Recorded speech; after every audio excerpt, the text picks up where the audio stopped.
Welcome, everybody, to another episode of Wire to Wire Sports Podcast. I am your host, Gene Walzak, and the NFL Genius is back to deliver you a safeties list. However, we have huge news, and I will release it within the first 10 minutes of the show. In the upper left corner, I got Kent State's own, Cleveland's own, College, Kittrell. What's going on? How you feeling, brother? I'm feeling fantastic right now, man. How are you guys doing? I'm fire, bro. I am fire. In my upper right corner, I got Scholastic Shally, Uncle Shally. It's All-Star Week plus the match. Is this one of your favorite weeks of the year? No, All-Star game's not till the 10th. But no, I know, but predicting the All-Star game on the show. Yeah. That is a Shally spectacular. Yeah, Shally spectacular. We got a lot to Anytime we talk baseball, I'm happy. We have a lot to get into. NBA draft recap, NBA free agency, and a trade that could possibly rock the world of the entire sports industry. It will flip the NBA on its head, will be released within 10 minutes. It's possible. I'm not saying it's going to happen, but I have just a lot of pieces I'm putting together and a couple people in the know messaging me, and it's just, we'll see what happens, but I want to be one of the first to release it here. And if it does happen, you can give me my Swami hat and congratulate me. But let's talk about the NBA draft. Let's talk about the draft recap. Victor Wembanyama went 1. Brandon Miller 2 to Charlotte. Scoot Henderson number 3 to the Portland Trailblazers. What is your thoughts of the trade so far? What were your thoughts of the draft so far, the lack of trades? Your opinions. So for me, I think the big thing is that I know there's a lot of smoke and mirrors towards the end of, well, I should say the beginning of draft night, where, you heard in the beginning of the day, like, hey, Charlotte is really thinking about Scoot Henderson here. And, we don't know if Brandon Miller is going to go 2 or if he's going to go 3. And then ultimately, of course, they ended up going the Brandon Miller direction. But I think it said something that Portland stood pat and they still took Scoot Henderson, although, we kind of were up in the air about if we thought that they were going to actually make that pick, if Scoot was the guy that was going to be there. So I was interested to see Portland from that standpoint do that. I think the one interesting thing was, Cam Whitmer slipping all the way down to pick 20. That's a guy who the Rockets were potentially thinking about it at pick 4, and they get him at pick 20. So I think that's a huge get for them, pairing them with one of the Thompson twins. But that's really my biggest takeaway is that the Blazers staying pat. They're thinking about the future clearly, and then the Rockets, getting great value back, and I think those guys are going to flourish under Ime Udoka. What are your thoughts on the draft? Listen, Cam Whitmer falling down to 20. I think the Rockets stealing Cam Whitmer at 20 is ridiculous. Now, I know that you were very vocal about Villanova not wanting Cam back. Shally, your thoughts on the slide? It's still, it's not something you want to see per se. But at the same time, I'm not surprised. You look at like what you heard on the Villanova campus and kind of how disgruntled he was behind the scenes. I think Jay Wright leaving really kind of, put a damper on him coming back this year. And I think you look at certain games he played this year, the lack of effort was evident. I think he was playing out the string per se to get through the year, to be eligible and go to the draft. And then apparently that carried over to his workouts. Woj and a couple other people had a bunch of reports saying he didn't interview very well. The workouts were kind of lackadaisical. He didn't, really have a bunch of enthusiasm on his workouts, and he kind of slipped down the board. Like you guys said, it's a gift for Houston, who was considering maybe taking him as high as 4. They get him at 20. Listen, athletically, the kid's everything you'd ever want. The kid athletically, he's genetically he's a freak. For as much as we talk about the games he took off for Villanova, the games he was committed to, he moves a different way for a guy that size. hopefully it's a little bit of a wake up call for him. And, he goes to Houston, and they got a lot of young talent there, man. I mean, so it's that team's got to get good again eventually. But, it could be, an absolute steal for them. What were your, and Control, I'll start with you. What was your, what do you think the biggest reach of the first round was? And what do you think the biggest steal was in the entire draft? Who do you think got the best fit outside the top 3 picks? I think Victor Wembanyama is the biggest steal, if I'm being honest with you. But yeah, outside the top 3 picks, what player do you think went too high? What player you think went too low? Player that went too low. I mean, Cam going 20 is insane to me. I don't know how he goes that late. And then I would say the player that I think went too high, Bilal going to where I think he ended up going to Washington, got drafted by Indiana, traded to Washington. I think is how it ended up with him. But him going in the lottery, I thought that was too high for him.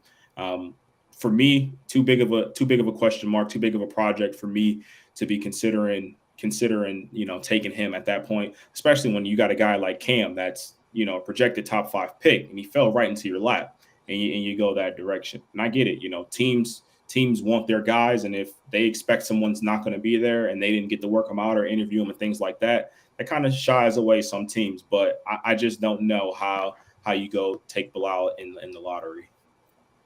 I see all y'all in the chat. I appreciate you. Kyle Edwards, Freddie, Key, Jory, Cool, Dylan. Appreciate y'all in the chat.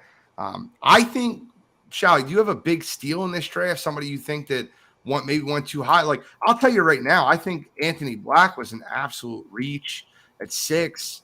I can't believe he went 6 to the Magic. And the way the Magic are set up, I had Anthony Black projected to go mid-teens. He went 6. Your thoughts on who do you think was drafted too? And I'll tell you right now, I think Grady Dick was drafted too high. I think he's a second-round talent. I don't care where he was projected. Grady Dick is definitely high on that list for me. We talked about him last show. I think he possesses the skill. I think he's a good basketball player. I think he knows the game. I think physically and him adapting his game to the NBA, I think he's a project. I think he's a couple years away, and I think to burn a lottery pick on him is a little bit too much for me. Honestly, I'm going to go kind of in the same mold, and he's a Michigan kid, but I think Jet Howard to the Magic at 11 is too high. His shot improved over the year. I don't know if he's worth the 11th pick. I think he's a pretty decent high ceiling. I think he's another kid. I think he needs a lot of work, though. I don't think he's a unnecessarily step on the court and be an instant producer that's going to give you 13 to 15 points a game every night. Again, with his shot, he could be. He's got to develop a lot of other parts of his game to be a quality NBA starter, though. So, I guess when you're getting down to the 11 to 20 range, I guess you're just on, all these teams under the impression you're probably not getting, a bona fide superstar who's going to step on the court and start for you next year. But those two kind of stuck out to me. I thought they were a little bit higher than what they should have went. Key said Jamie Jacques, Miami taking him in 18. I think that might be a little high. I think that the Lakers panic picked. I really believe that. I don't know how they didn't take Cam Whitmore there. I really believe that was a panic pick. And I'm not saying there's anything wrong with the pick that the Lakers went with. Jalen Hood-Schifino, we talked about him out of Indiana multiple times. Kid's a dog, but I just think they panic picked. You had a top 5 talent and Whitmore fall right into your lap and just didn't. I don't understand why they wouldn't go there. I think the problem with that is the Lakers probably did no homework on him whatsoever. They probably didn't talk to him. He obviously didn't work out for them. He was somebody, obviously that they never expected for him to be available at number, where they were 17, 18, whatever they were. So that plays into it as well sometimes. It's the whole Bo Callahan syndrome. Yeah, I guess so. I guess that's what it is. Bo Callahan. Bo knows football. All right, so before we continue the draft talk, I got a lot of people listening already in the comment talking about this. I got to release this. I want to release this. I've been begging to release this. I'm not going to lie, G. Got to make you big for this one. Okay, that's fine. So I truly believe, and listen, I know Shally and Cottrell don't want to stand behind this, and that's why they made me big here. That's not true. I'm kidding. So I truly believe that you're going to see a trade that rocks the NBA world.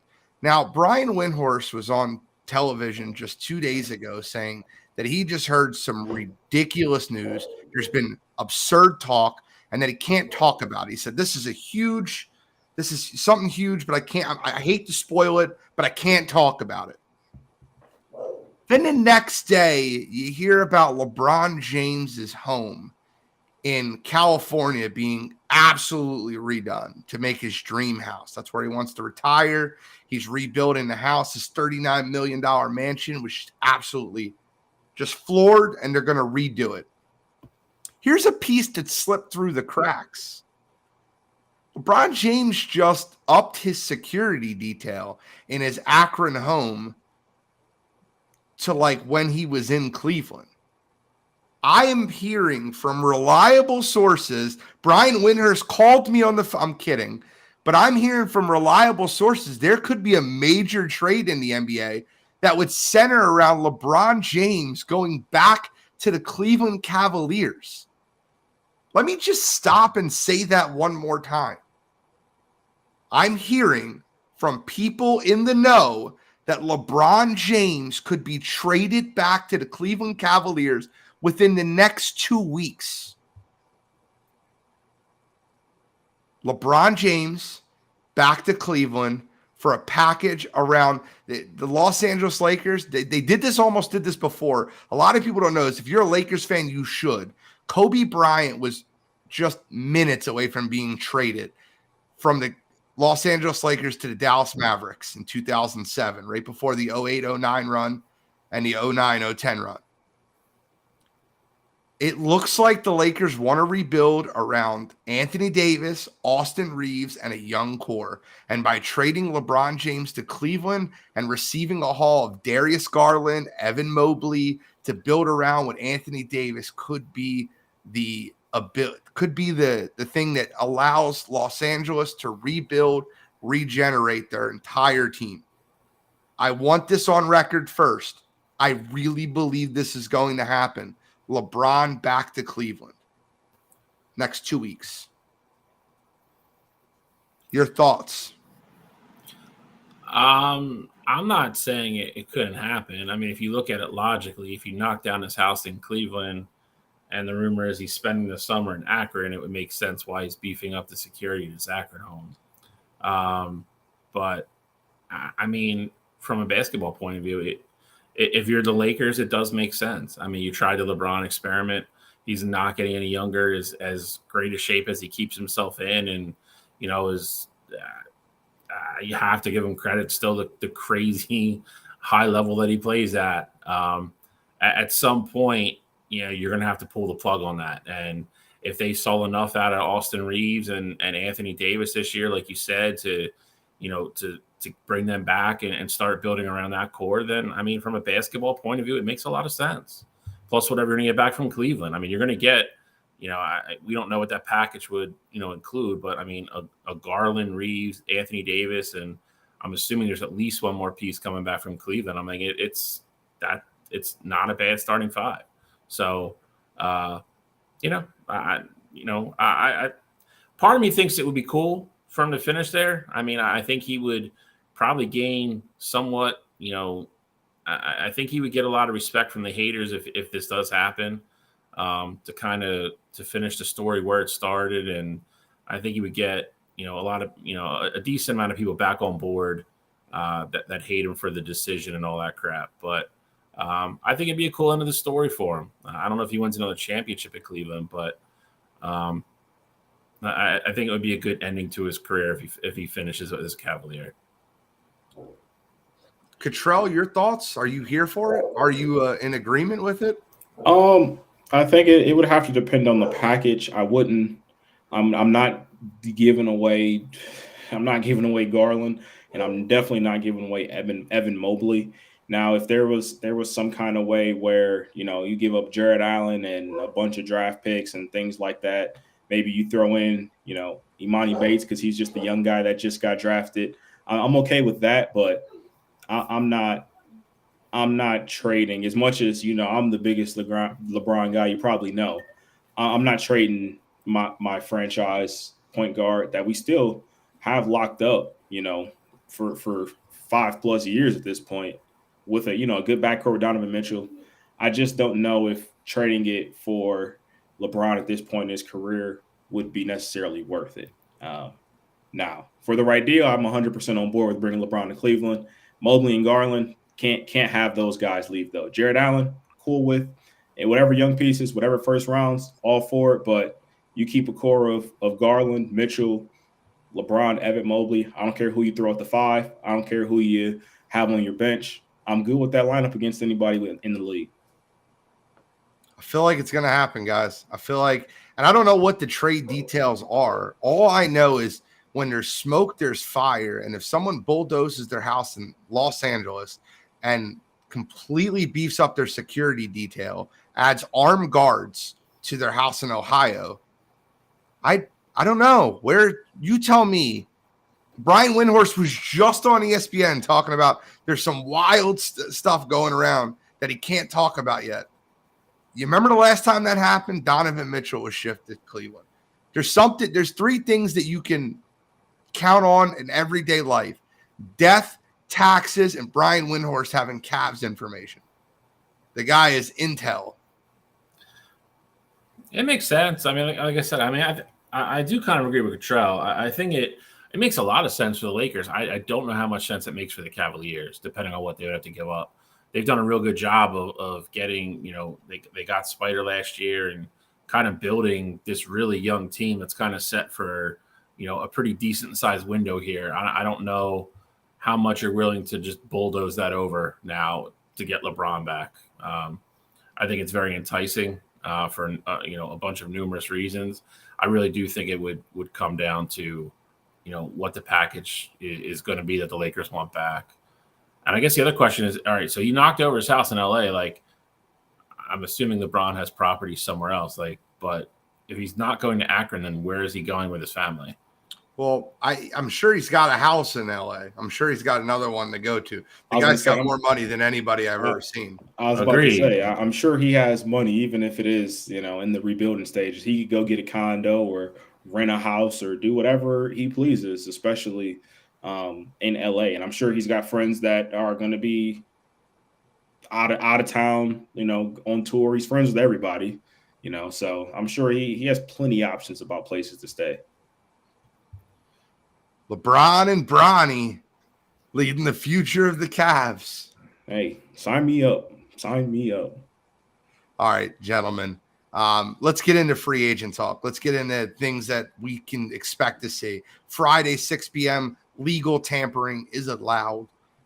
Everything has to be legal on July 1st. The NBA is one of the worst with legal tampering. It's 6:01 p.m. You're going to hear about 4 deals.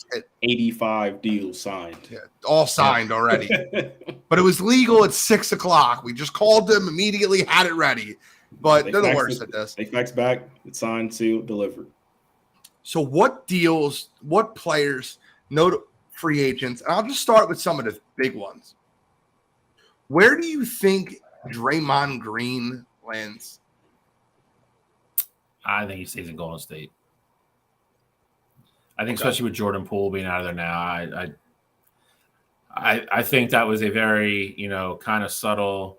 We get it. That was, we understand how important you are, and I guess he really wasn't the problem. We want you back. We got rid of the one thing that would make you not want to come back. I think he ends up in Golden State. See, I disagree. I think fit-wise, it makes the most sense for him to go back to Golden State. But the money that they would be paying him it's not even that they'd be paying him. The money that they'd be paying in general is kind of insane to me. So I saw Bobby Marks kind of break this down on ESPN earlier today. And for the Warriors without Draymond Green, they'll probably be about $50 million in the luxury tax.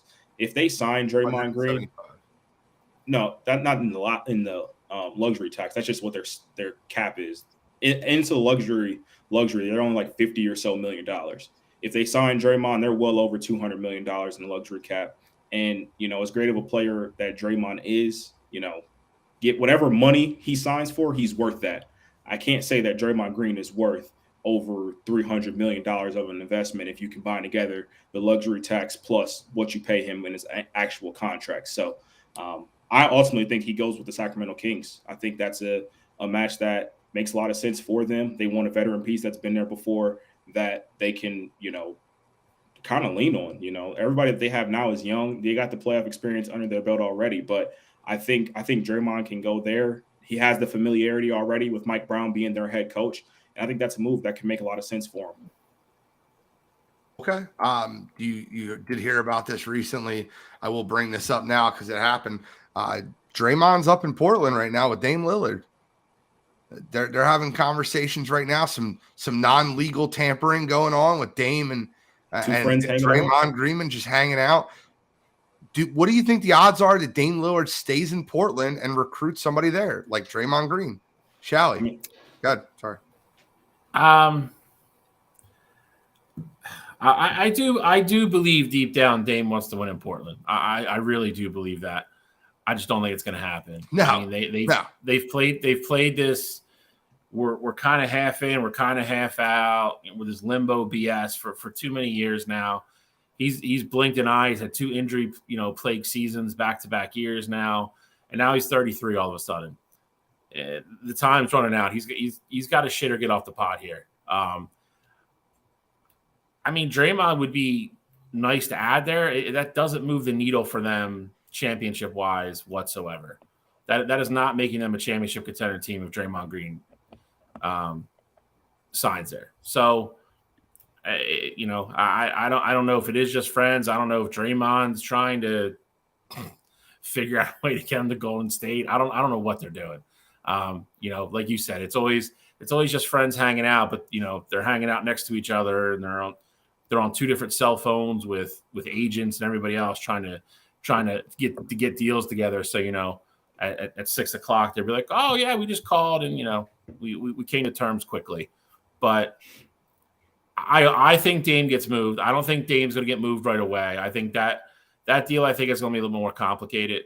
I don't think that's going to be something that's going to go right away unless somebody calls them and blows their doors off with an offer.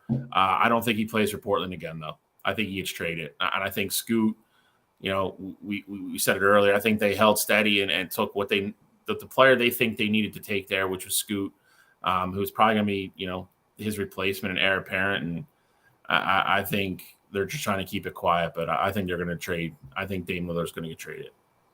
Now, I say Chris Middleton is close to re-signing in Milwaukee up to 3 hours ago. I've been following this trade tracker and this NBA free agent tracker for a while. I wish that the NBA and these teams would just take my advice. Chris Middleton, Draymond Green, send them both down to Dallas to play with Luka and create yourself your own little big 3 between, and all 3 of those players would play great together. I wish they would listen to me. I don't know what I'm talking about apparently, but Chris Middleton looks like he'll be re-signing with Milwaukee. I think that's a good move for them for sure. It's a good move for him. Obviously, he helped Milwaukee win a championship, and I think a big part of why Milwaukee didn't have much success this past season was because Middleton was injured down the stretch. I get it, he came back, and then of course Giannis being hurt. But I think you can run it back with those guys. You bring in a new head coach as well. It'll be interesting to see what pieces they add on. But I think Milwaukee has a good core, so it makes a ton of sense bringing back Middleton. My man David Burns in the chat, he said the Blazers need to get an actual team around Damian Lillard. I'm telling you right now, I feel like a triggered person every time I hear this. I'm not going to get into it again on the show, but they've given him a team. 2014, 2015 was LaMarcus Aldridge, CJ McCollum, Aaron Aflalo. They had player on top of player. He was like 16 back then. Look, at the end of the day, I believe that Dame Lillard should be in Miami. I think he should be in Miami with Pat Riley and Jimmy Butler. It's a perfect fit. Bam Adebayo. You just got to get it done. You got to get it done. I think a lot of this smoke and mirrors talk of him staying is just smoke and mirrors. I think he ends up leaving. I think Scoot is who you build around. You have Anthony Simons. You have a core to build around. You can't play those three guards at the same time anyway. Like, what are we going to do over there in Portland? Trade him. Get the assets back that you need. Get him on a team that can compete. And we'll see how he plays in the Eastern Conference Final. The only rebuttal that I will have to that, it's not even about Dame, but I think for Portland, I think they still have the opportunity. For what it's worth, I think if they can find a way to get Draymond Green to say, hey, I'm down to come to Portland. I think that they still have obviously Scoot Henderson, rookie deal. You still have Anthony Simons, who's a young guy. If you want to do a sign and trade with a guy who's, a free agent that this upcoming year, the guy that comes to mind for me is Jaylen Brown. If Jaylen Brown's not going back to Boston and he's okay to, go to Portland and play with Dame and Draymond, Boston already knows that, he could walk in free agency for nothing. So why not do a sign and trade deal if we can get back a Anthony Simons or we can get back a Scoot Henderson? And if I'm Portland, that's kind of their last ditch effort to really go all in. And I'm not saying that this team necessarily works, but you throw Dame, Jaylen Brown, and Draymond Green together and build around them. I think you can compete. I'm not saying you're favorites for a championship, but I think that could be a move similar to that. Could be Portland's last ditch effort to, put a team around Dame to try and win a championship. I don't think there's any way in the world that Jaylen Brown agrees to go to Portland. I mean, I'm with you there, but I'm just saying, if you're recruiting, guys talk. I get it. Jaylen Brown, that's an interesting piece. So before we get into Jaylen Brown, because we can park on there for a minute, where do you think Russell Westbrook ends up? Do you think he stays in LA with the Clippers?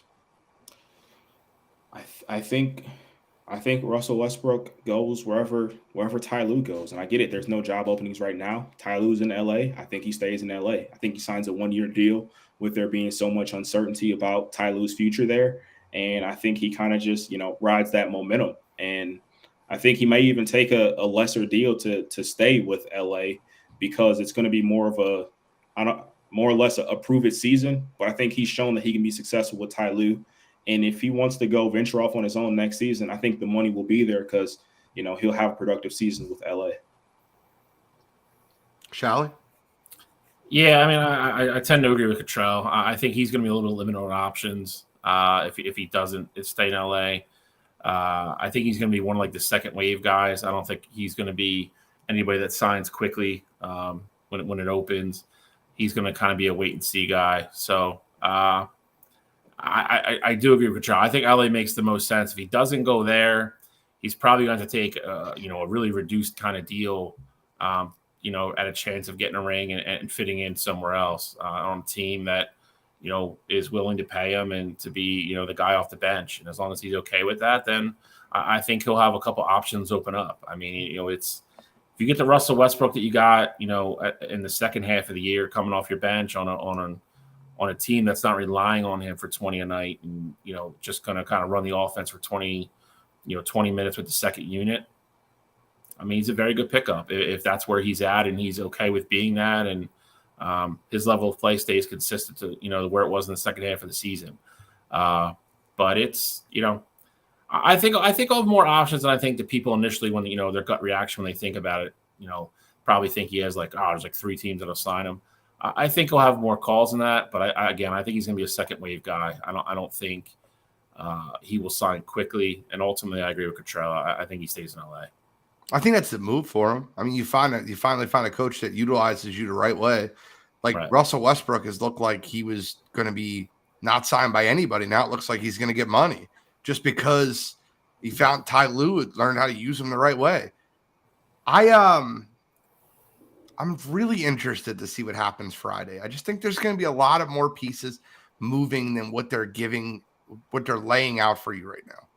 The LeBron thing I really think is real. I believe it in my soul. But besides the LeBron thing, I think there's going to be a lot of trades. They're going to shake up the NBA. Guys, we're talking about Jaylen Brown. Jaylen Brown still is in a contract with Boston. They don't have to do anything with him right now. Well, I mean, yes and no. For until Friday, yeah. I mean, he's under Yeah. contract. I will say this. I do agree with you. I think Friday's going to be fun. I also think you're probably going to start getting whispers of things tomorrow. I think Portland's done a really good job probably of keeping the Dame stuff quiet right now. I think that stuff will start to break tomorrow afternoon as we get closer because you're going to have to start sending paperwork and every other thing, and sources get a hold of that stuff. So I think by tomorrow night we're gonna have a pretty good idea of have a pretty good appetizer of what the main course is going to be come Friday. So I got a question for Jaylen you Brown's guys. not a free agent until next year. He's eligible for his max extension this year, but he is under contract in 23-24. I double checked that just to make sure I wasn't going crazy when you said that, but he is not a free agent this year. So I think that what the talk is, if you're not going to keep him and not going to extend him, you got to get something back for him. So you have to trade him. But he could sit and play a whole nother year with Boston and just leave as an unrestricted free agent next year. Yeah, I mean, anything that involving him would be a sign and trade at this point. I mean, he can't. I mean, he can to some degree, but he's going to get his money. Yeah, he's going to get his money one way or the other. I think a lot of it depends on what he wants to do. I mean, if he's behind closed doors already telling Boston he wants to test free agency, then they have to trade him. They don't. You can't let him walk for nothing. Kyle Edwards wants to know, where does Dylan Brooks sign? And my short answer is I don't care. I don't. Nothing against Kyle. I love Kyle. I just think Dylan Brooks made like put a coffin out there and laid it. Yep. Yeah, I mean he didn't do himself any favors. That's for damn sure. I think a great place for him to sign would be a place that that needs that, like Charlotte. Go play in Charlotte. Be quiet. Just go be a 2 or 3 in Charlotte. And where does he sign? I think realistically, I think a lot of it's going to depend on what he thinks he's getting. I think for the right price, I said it when we talked about him, 4 or 5 weeks ago. I think for the right price, there'll be enough teams that'll think he's a good enough piece. If it rounds out their starting 5 or whatever, that they'll take a shot on him. I think a lot of it's going to depend on what his agent walks into those rooms saying, hey, we want – again, if his agent walks in and goes, hey, we want $30 million a year, Dylan Brooks ain't going to be in the NBA next year. That would be a horrible move for Houston to bring in Brooks. And they're already planning on overpaying Van Vliet. And they're talking about signing Brooks too. I know Houston and Detroit have all the money. I understand that. But having all the money in the NBA doesn't matter. It does. If I'm Houston, I wouldn't want him around all those kids. That I would not want. The Van Fleet thing, I kind of understand. Overpaying to make sure you get him to be a guy that can just go out there and almost be like, not to the same level, but kind of be a CP3 type guy and just run that offense and really teach these kids, how to play and give them a good opportunity to win more than they did last year. That makes sense to me. I wouldn't want Dylan Brooks around all those kids. There's no way in hell I'm doing that. I don't want either one of those guys to go to Houston. Fred VanVleet, yes, I get it. Good player, definitely can help you out. Houston has a ton of young guards already. Let those guys play. Let them flourish. They're all young. They came up together essentially. So let them all play together. I think, you bring in Fred VanVleet in a sense, I think it stunts their growth. And, if you're serious about trying to put together a team that's going to win in the future, I don't think bringing in a stopgap of Fred VanVleet, you're not winning a championship within the next year or two. So bringing in Fred, I don't think helps you.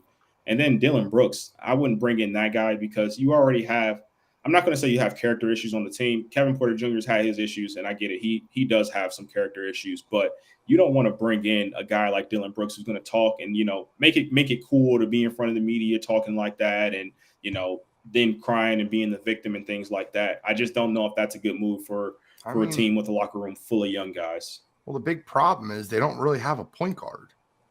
And Van Vliet's the adult in the room that could be a point guard that leads them. Like, if you want to talk about I look at the Rockets as a whole, and I'm asking myself this, right?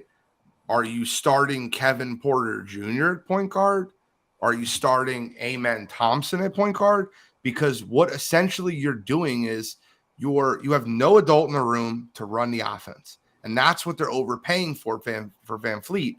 And that's why they were trying to get back in the James Harden sweepstakes, to get an adult in the room to run the offense. Ime Udoka is going to get those guys rolling. I think you need a coach on the court. And I think that's what Van Fleet will be for them. I agree. I just Kevin Porter Jr., you're not saying, you have to decide right away who's going to run the offense. You got Kevin Porter Jr., you got Jalen Green, you have Amen Thompson now, you have Kenyon Martin Jr. I mean, I just think you have so many guards already. Bringing in another guard to a crowded backcourt room already, I just don't know how much that helps you out right away. I get this way more than people think I do. So Matt Holland said, hi, DJ Khaled. We the best, though. Who? But I think that it's really it's just interesting. I think Houston should bring in a point guard to run the offense. I disagree with you on that point. I agree with mostly everything else you said. I wouldn't bring Dylan Brooks in there. That'd be wild to me. I was going to ask you guys, do you think there's any shot that we get a Kevin Durant and Russell Westbrook reunion? No. They don't have any money. Yeah. But if Russ is, Russ, I can't say that there's much market for Russ. So if Russ is like, hey, I want to win, he's played with Brad Beal already in Washington. Obviously, he's played with KD. If he's trying to win. You're talking about a small lineup. I'm not saying he's their starting point guard. I'm just saying. They don't have a starting point guard. They don't. Devin Booker's right now running that offense. Yep. And I think he did a real poor job of it in the playoffs, if I'm being honest with you. He scored a lot. I'm talking about running the offense. He's on a point guard. He's not. He's a shooting guard. That's what he is. James Harden is reportedly coming back to Philadelphia. Cool. Fuck the Sixers. Tell us how you really feel, shall we? It's about as honest as it's going to get. Yeah. I'm not happy about it. I really would have preferred the 76ers go a different direction. It looks like James Harden's going to re-sign on a deal that's more money than his current opt-in. I'm going to break my fucking computer. I swear to God.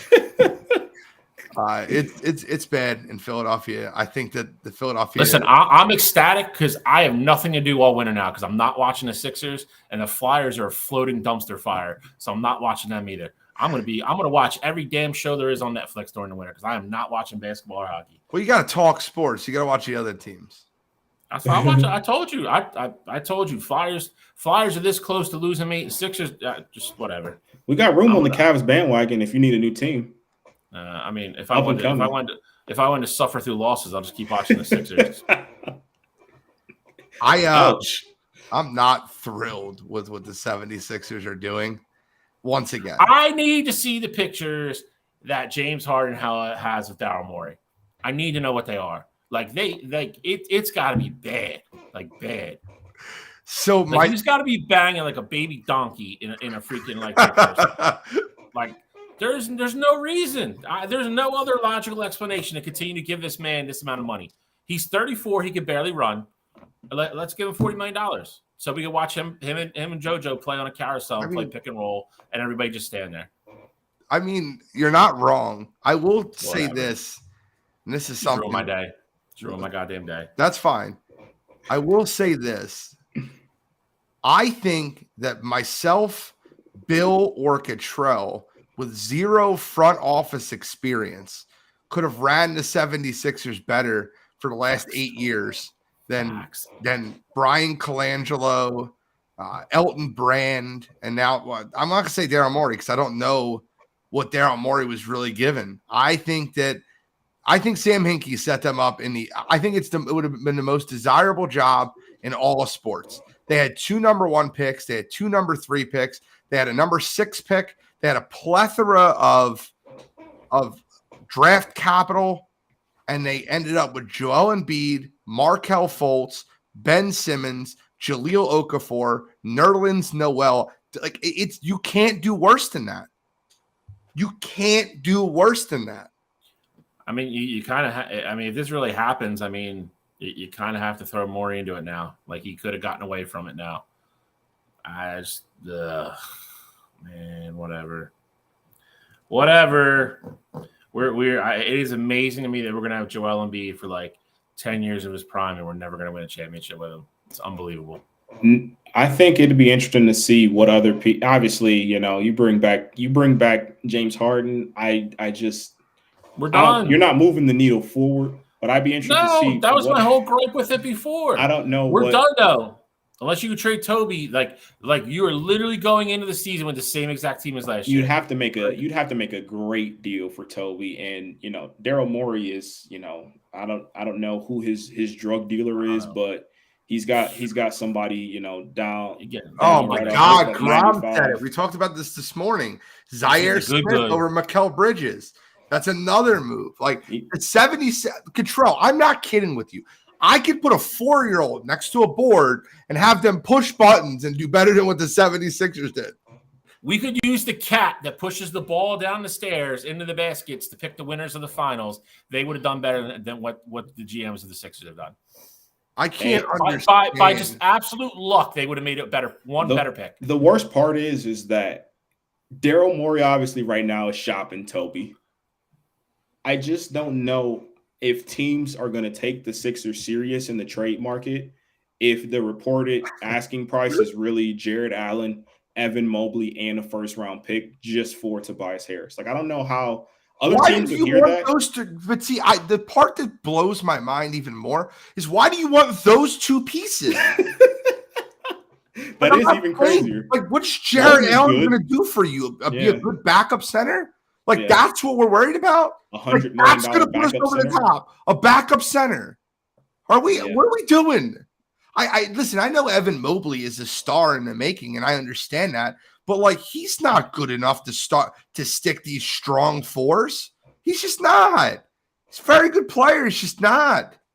I think it'd make a lot of sense if you had a piece that if you actually had a guard coming back, something like that. Right. But I don't know. One, that asking price is ridiculous. Even if you had just asked for Evan Mobley, I just don't know if anyone's taking that deal. But other teams are going to hear this, and why would they want to deal with you?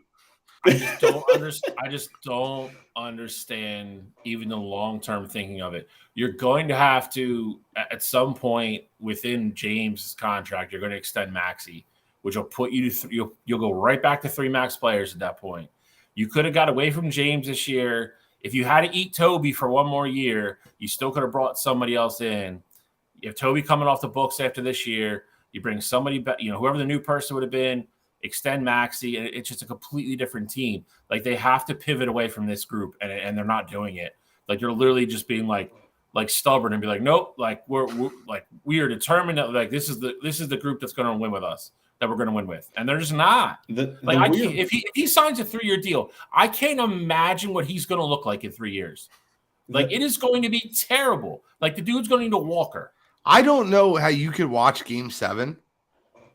I don't know how you could watch Game 7 and in any eyes be like, I want this guy to come back.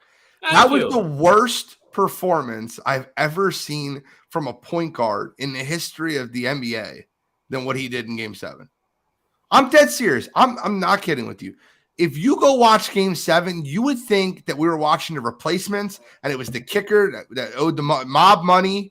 And that's what I thought I was watching. I'm like, is he throwing this game? He was terrible. Terrible. I think the other part that's kind of weird is that it'd be different if James Harden had been around for the last, 7-8 years in Philadelphia. He has some loyalty. He's been there through the tough times, things like that. James Harden's fairly fresh. I mean, doesn't even have, 3 full seasons under his belt at this point. So I don't know why you can't cut ties. I get it. Him and Daryl Morey are guys, and they've been close since the Houston days. And, Daryl Morey is ultimately the one who traded for him and made him a star in Houston. But I just don't get what the Sixers are thinking about here. I don't understand. Coach, I can't put that. I swear, I don't know why the Sports Empire Network comments aren't showing up on the overlay. I'm seeing them on my phone and I'm reading them out. So I apologize to you guys. I don't know why that's not working. That's a restream thing. But coach's comment is hilarious. He said Daryl Morey will get in the bathtub with James Harden just to keep him.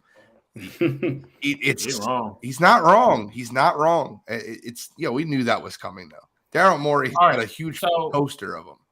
Let me ask you this, because you are a way bigger Morey person than me.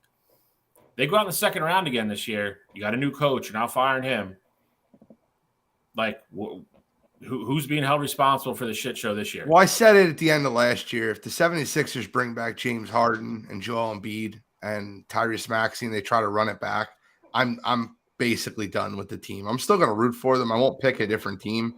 But, like, I've given up. It's like process time, right? Like, I didn't pick a new team to root for, but I stopped caring. Like, they won't get $1 of my money. I think the game. It's the truth. The one part that's tough, and you guys aren't going to want to hear this. The one part that's tough is obviously James Harden is a big reason why they didn't go further in the playoffs last year. That core was one game away from going to the Eastern Conference Finals. So and what? If they get there, I think we all would have picked them to go to the finals. And I know we can't live off the belief of what ifs and things like that. Control, let me stop you for a minute. They were one game away from going to the Eastern Conference Finals versus Atlanta. They were I get one it. game away. What? They were. I know. I said I get it. Going to the Eastern Conference Finals versus Boston. They were at home in Game 6, up 83-82 in their own building, with Jason Tatum shooting 1 for 16. I get it. I don't want to hear it. I get all of that. I'm just saying I'm trying to make reason of it, because to me there is no reason. There is no reason. So I'm trying to figure out. I'm trying to put something together. I mean, a lot of it's going to change the next couple of days. But I mean, if we're assuming Middleton goes back to Milwaukee, they are definitely better than us. Boston is definitely better than us. You got to see what Miami ends up doing. But if they end up with Dame somehow, I mean, Jimmy's not coming in here and losing to us. I just don't get it. Like, I mean, if our goal is to finish in the 4th or 5th seed and win one series and then bow out, cool. This team will do that. I said it when we got him, and then we re-signed him, and now we're re-signing him again. That guy is not going to help us win a championship. He's just not, and it's that simple. We are just burning JoJo. JoJo's not like without blame here, bro. I'm not saying he's without blame, but he's our best player. He's the MVP. Correct. I would. It's okay. All right, but what are you going to trade him and keep Harden? No. I told you I would trade both of them and build around Tyrese Maxey and try to build the right team. Guys, I said this before and I'll say it again. When you show me you don't have heart, when you show me you don't have balls, how does that change? Like, can you do me a favor? And I just wanted you to name me one player besides LeBron James that had like a whole career written for him that he was a choke artist or couldn't win in a big game that changed that narrative. Silence. Ben Simmons. What? Name me a player that everyone thought was a choke artist, couldn't win the big game, that changed that narrative, other than LeBron James. LeBron's really the only one. Only one that I can think of. What'd you say, Bill? No, I mean, Cottrell was quick to be like, oh yeah, I mean, LeBron's the only person that's ever done that. Just add to that story. No, I'm just no. I mean, that's not a good thing to have on your resume. And that's my point. When you don't have balls, when you don't have heart, it doesn't change. When does that change? Like, you guys knew Kobe was a killer, like when he came in the NBA, right? Dame Lillard, you knew he was killer a couple years into the NBA. You could see some players that have that clutch time in them, that have that in them. Yeah, that's facts. And let me ask you a question real quick. It's been happened twice in NBA history where a person, a scoring leader in the NBA, has averaged 10 less points per game in the playoffs than he did in the regular season.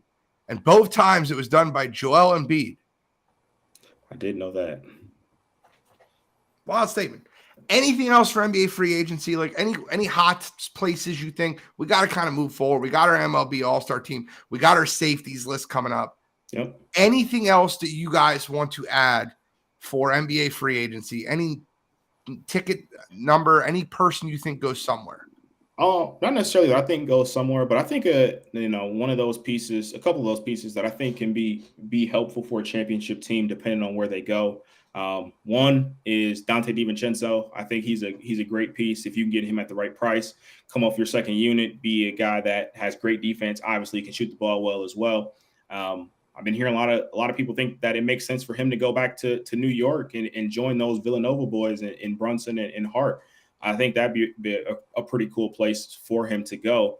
The other person I'm kind of interested about is, at this point, Derrick Rose. I know he's probably doesn't have much in the tank, but if he can come off somebody's bench and be their second unit, or just a guy who you can use as a flash in the pan kind of guy, I'd be interested to see, where he ultimately ends up. Shally already posted on Facebook that the 76ers are morons. 4 minutes ago. Accurate. All right. Let's move on. We have MLB All-Stars to talk about. We've given our All-Star teams for the NL and the AL. We've created them. We haven't seen them. Let's argue them. Let's debate them. Let's have some fun. Throw up the list, Cottrell. Okay. This is interesting. Looking at it for the first time, I can definitely see that. I understand. All right. I'm done doing my first glance. I'm ready to go. Let's talk about the catcher position. Me and Cottrell have Adley Rutschman. Shally has Jonah Heim. I don't think that's a bad pick. Jonah Heim's had a great season so far. I just think Adley Rutschman leading the Baltimore Orioles to where they're at right now gives him a slight edge, but we can't discount what Jonah Heim's done at catcher. He's batting .272. He's got 11 home runs. Guy's doing a good job. So, Shally, want to explain the Jonah Heim? Yeah, I mean, it's easy. He's got better numbers than Adley Rutschman, and if you want to give him credit for leading Baltimore, last time I checked, Texas was in first place on the West. So, I'm not sure where he doesn't get credit for that. Am I taking Jonah Heim in my fantasy league or dynasty league? Being the better player over the next 10 years? No, but it's a year-to-year award. Jonah Heim's having the better first half than Adley Rutschman. He should be the starting catcher for the AL. Okay, you seem a little hype about that. He was a little upset. I don't know where this Jonah Heim. You guys don't agree? Let's go on my list. I'm gonna go nuts. Well, no. You're like Adley. He's having a good year, but Baltimore's in second, so he should be an all-star. I mean, Jonah's team's in first. Well, Adley's a better catcher. That's why he should be an all-star. I'm not saying that. And their numbers are super comparable. The 272 batting average versus 269, 11 home runs versus 10, and Adley Rutschman's better defensively. So what are you talking about right now? Who's having the better first half? That's what the all-star list is. Who's having the better first half? I don't know. It's close. Adley Rutschman's a better name. He's a better name. That's all you have to say. Cool, yes. Got it. You looked up names and you did that. Cool. I didn't look up names. I know who Adley Rutschman is. There's no looking up names. Here we go. It's a year by year election thing. Okay, you have J-Ram on over Matt Chapman. Look at their numbers. I have. Okay, who's got better numbers? Matt Chapman does. No, he doesn't. He does. J-Ram's got like 250.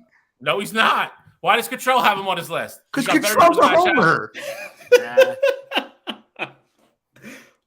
Yeah, don't put me in this list. If it's close, you know where I'm going. You know where my allegiance stands. And it's close. Don't get me wrong. It is close. But you know where my allegiance stands when it's close. I get it. We can disagree on some of these guys that are on the list. And we all said before the year Matt Chapman was a lot better defensively than J-Ram too. But that's okay. We'll just, the Blue Jays, we'll just leave them out. That's okay.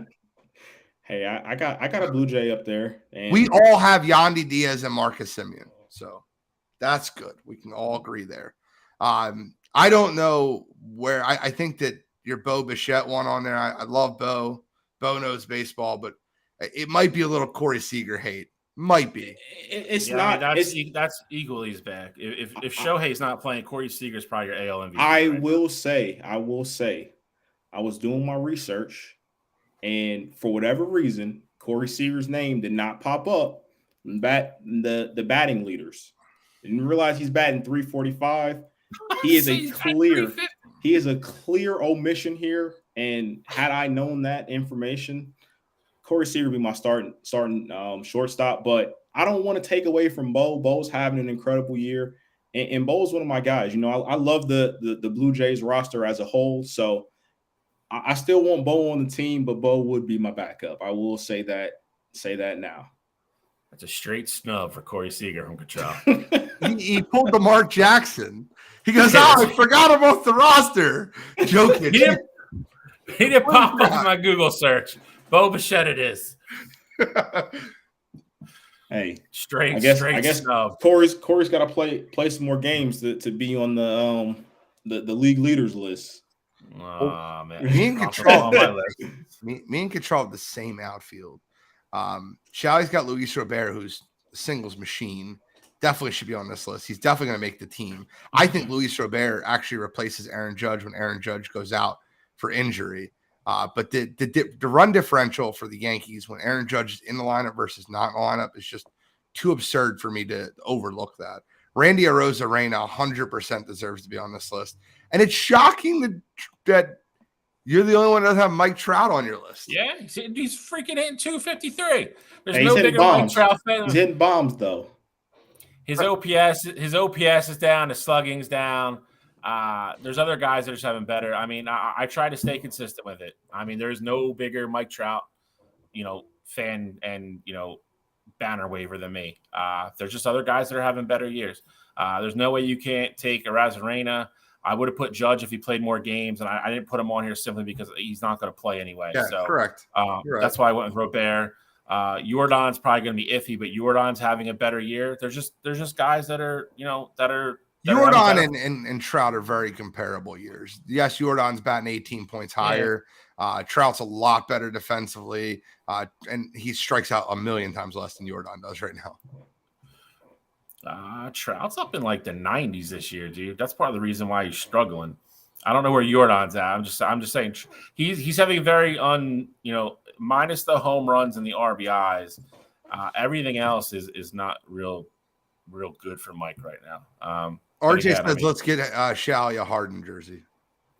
I do. Don't waste your money because I will light it on fire the second you hand it to me. I'm just telling you what he said. He said I appreciate it. I like, RJ going troll. I understand. If James Harden brings you a championship and a finals MVP, you buying his jersey? No, because that's not going to happen, so I'm not going to worry about it. Gene, you? No. We all have Shohei, obviously, in the DH position. Guy's got like 28 home runs. Then Shane McClanahan starting. Now, if I don't know I obviously, Judge has his issues going on. I do want to just clarify. The reason why he's on this list is him not playing a month and him still being the numbers where he's at right now. To me, is just absolutely incredible. Him having over 21 home run, over 20 home runs hasn't played in over a month, and then obviously his batting average is down just a tad from last year, from his phenomenal year last year. But him still being there, and like Gene said, the way the Yankees look when he's playing and when he's not playing, and what that run differential looks like, it has been absolutely stupid. Like, I think if there's a big chance that if Judge doesn't come back, rather soon after the All-Star break, the Yankees don't make the playoffs this year. And I think that's crazy. So I got to throw Aaron Judge some love here. Okay. Let's move on to the NL.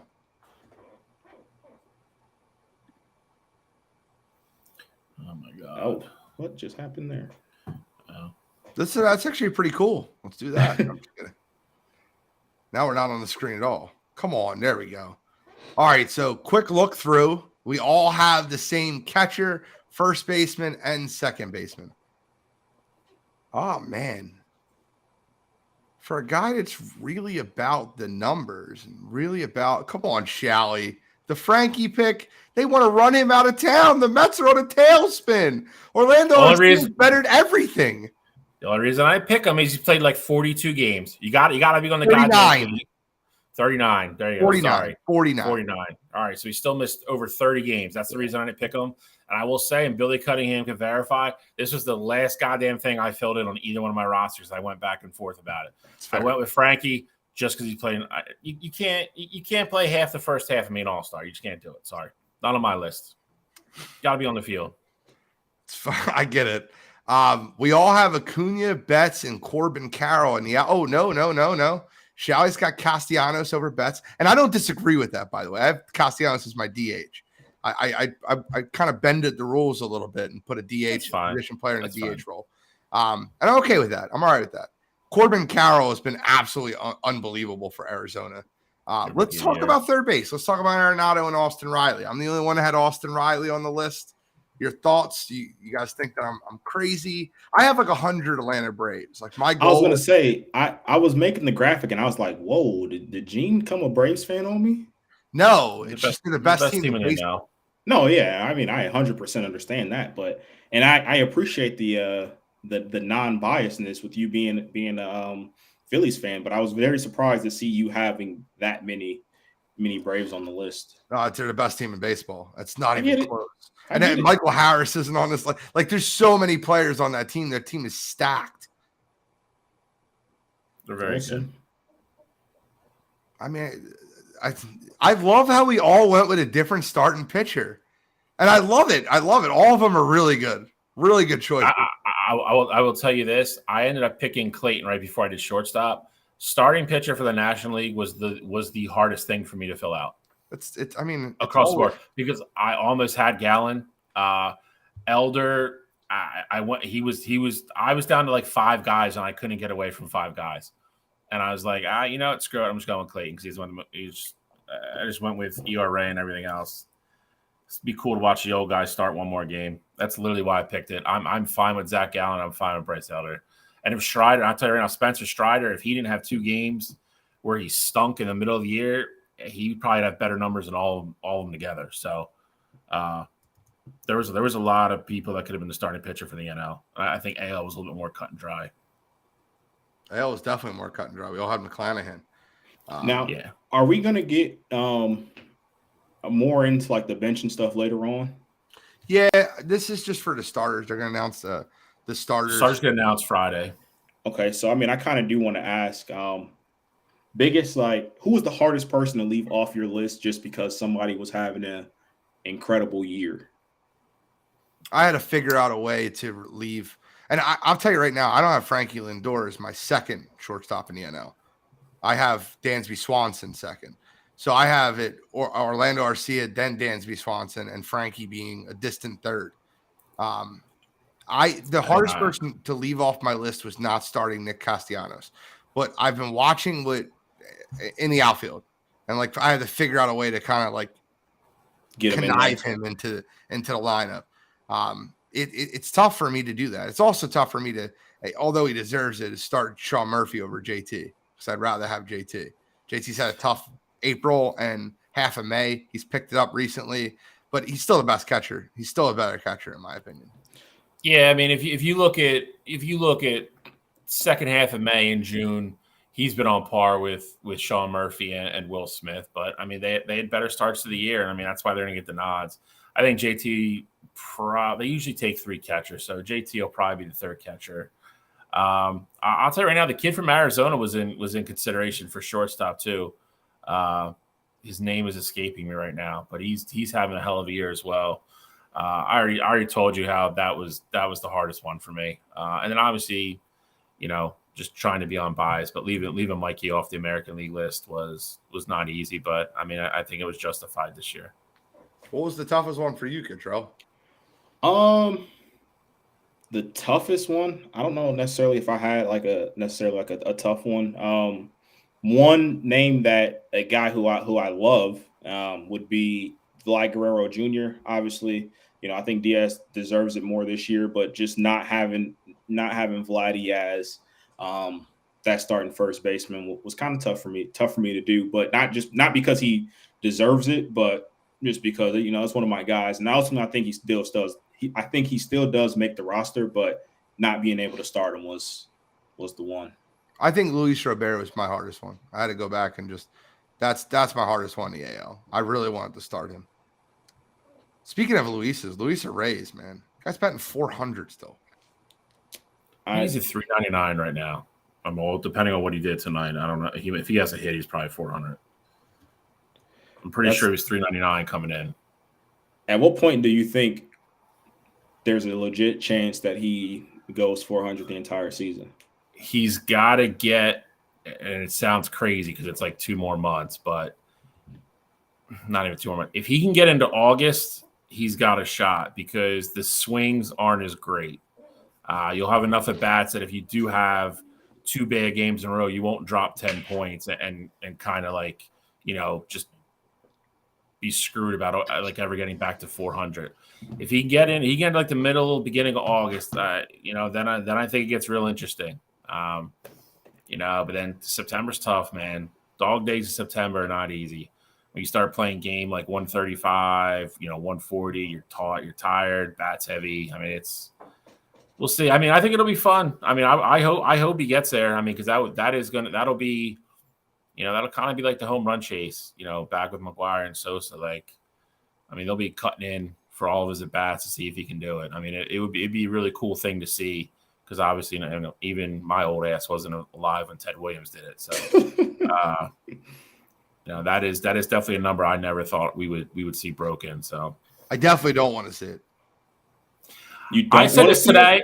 I said this today, and honestly, it's a little selfish. I would love to see him do it, but only hit like 402, and not beat Ted, and I would be happy with it. I don't want to see him do it at all. He's not the name that should do it. There should be a name that does it, a great player that does it. Nothing against Luis Reyes, but he's a slap singles hitter. He is not. It sounds selfish, right? But like, I would rather have Tony Gwynn done it. I would rather Juan Soto do it. A guy that's an all-star caliber, year in and year out, superstar in the league. I'm at least Luis Reyes down there in Miami where they can't draw 10,000 people a night. It just really kind of sours it for me a lot. I mean, I get that, but at the same time, like I'm a big history component guy. Yeah. So like if I get a chance to watch history, like I'm all for that.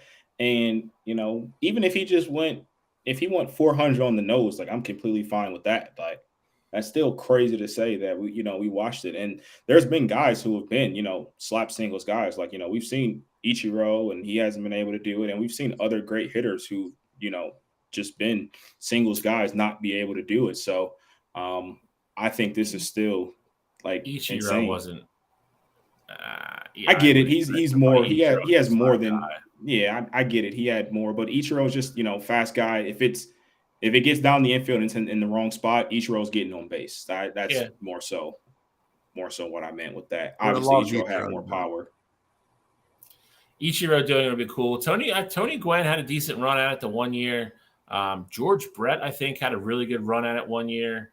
Like they were guys that were like 385 plus in September.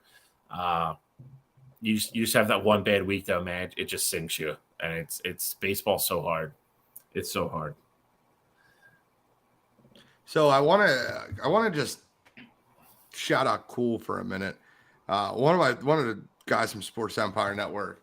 I just think it's very interesting. He's a Philadelphia Eagles fan, a Denver Nuggets fan, and an Atlanta Braves fan. It's just random, but he lives in the Atlanta area, North Carolina area. I don't know how he became a Nuggets fan. I don't know how I think he's from here. It's how he became an Eagles fan. But it's just very interesting. Just wanted to shout him out for a minute. That's funny. Is that shade? What? I said, is that shade? No, not really. Oh, okay. No shade. Okay. I would like the backstory. Joseph Jeffers said, Shohei doing things no other player's ever done. What do you think his contract will end up be? And where do you think he'll end up? I got to answer. I got to ask you guys this. His contract is more tricky than people think it is because Shohei is older than people realize. He's 29 going into his 30 year.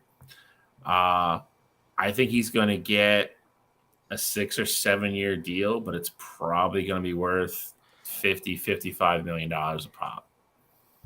I think you're looking at crazy AAV. I don't think he goes to New York.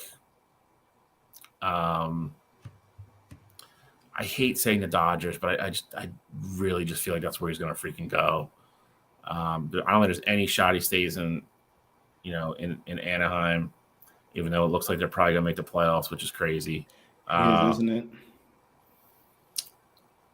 I don't know realistically how many people can afford him. I mean, it's a short list. It's the Dodgers, it's the Yankees, it's us if we really want to. The Braves don't do stuff like that. I guess maybe the Cubs. I don't think there's any shot he goes to Chicago, though.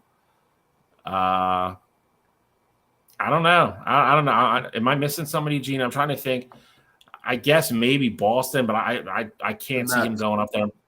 Well, yeah, I don't think he's gonna. That they're about to blow that up, dude. Yeah, but they got an owner that likes to spend money. So he literally came out today and said he'll eat money to get some of these guys off the team right now. He's so honest. I love it. Listen, I would take Steve Cohen as our owner. The guy spends money. It's not his fault that the people he spends money on are sucky. He's not the person that's in charge of spending the money. I'd fire the GM yesterday. I don't disagree, but I mean, I think it's kind of hard to not give John Middleton his credit over the last couple of years with what. No, I nothing against John Middleton. My point being is, like, it's hard for you not to like Steve Cohen for it's not as a Mets fan. I mean, obviously.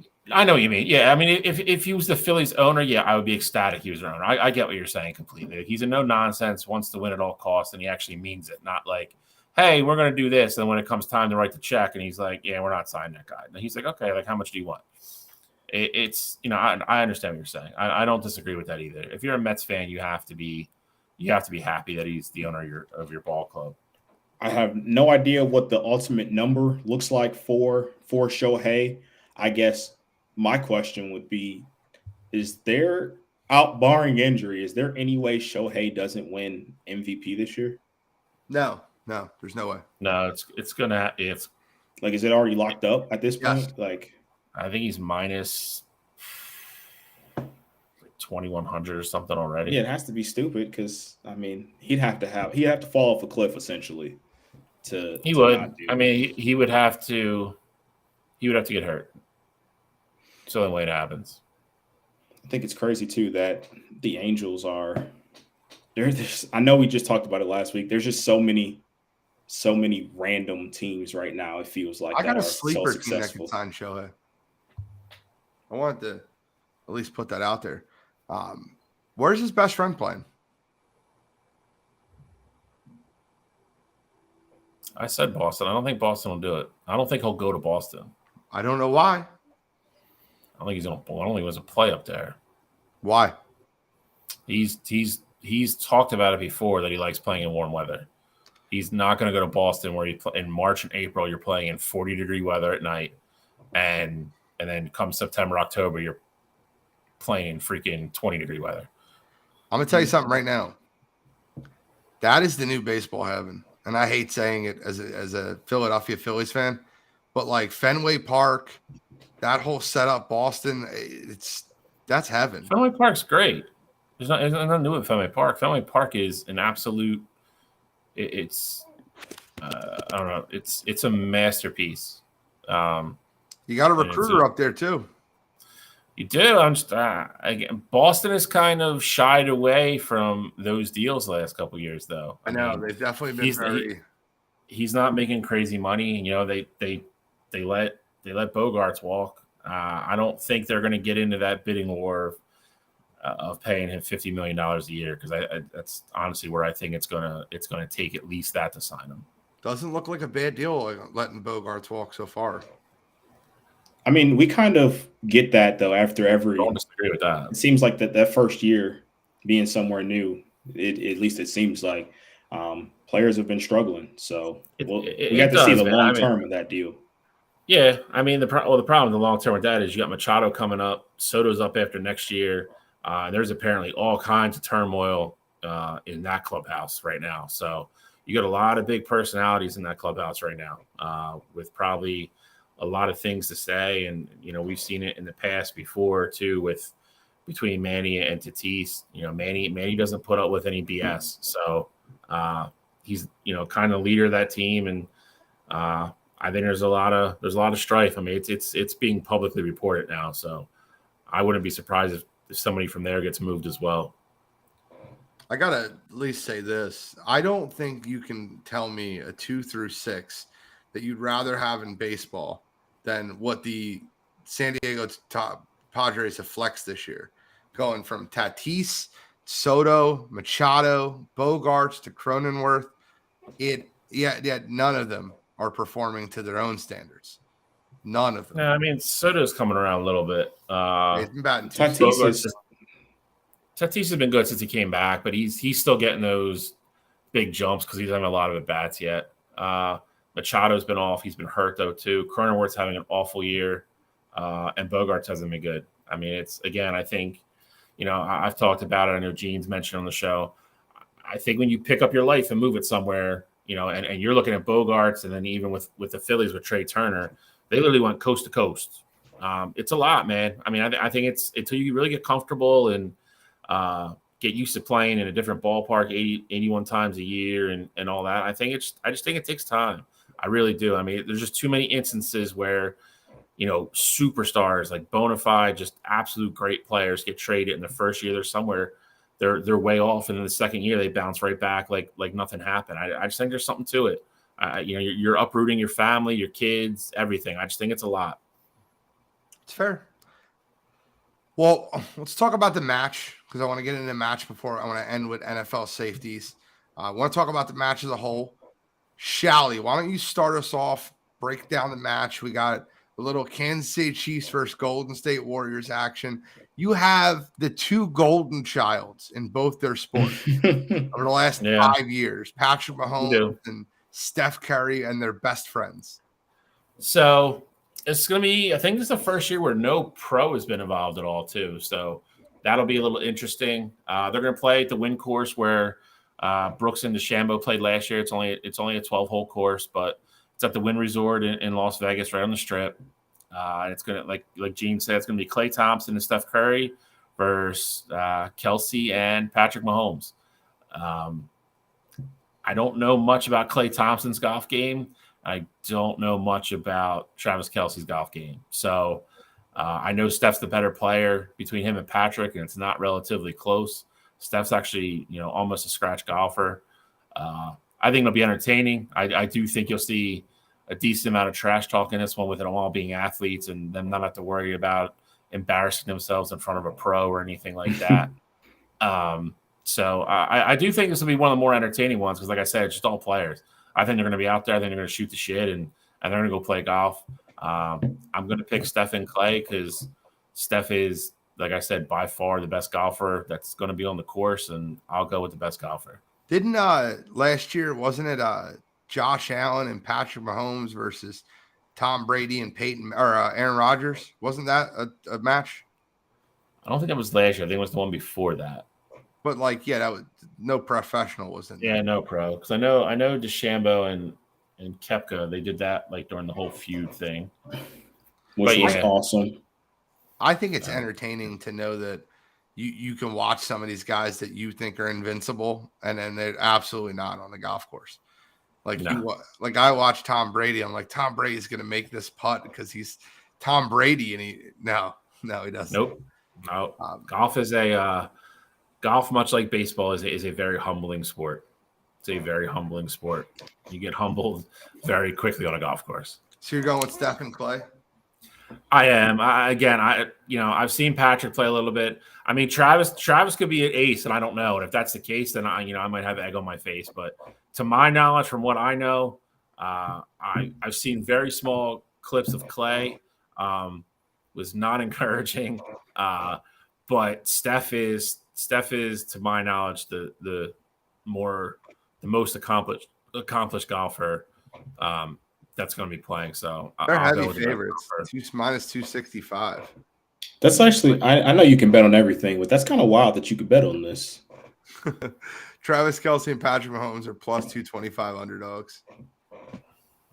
I mean, yeah, we see Steph. I feel like that's probably like that because we see Steph. I feel like he's always on somewhere golfing. Like we see videos of him golfing somewhere or him being with like a big group of people and they're out golfing. So of course they're gonna make them the favorite. And they probably have. I'm curious to see what the money would be like, but I'm sure outside of those Chiefs fans, all the money's probably on, Steph and Clay. So that's actually interesting. He's a very good golfer. When he retires, you'll probably see him take somewhat of like the Tony Romo route.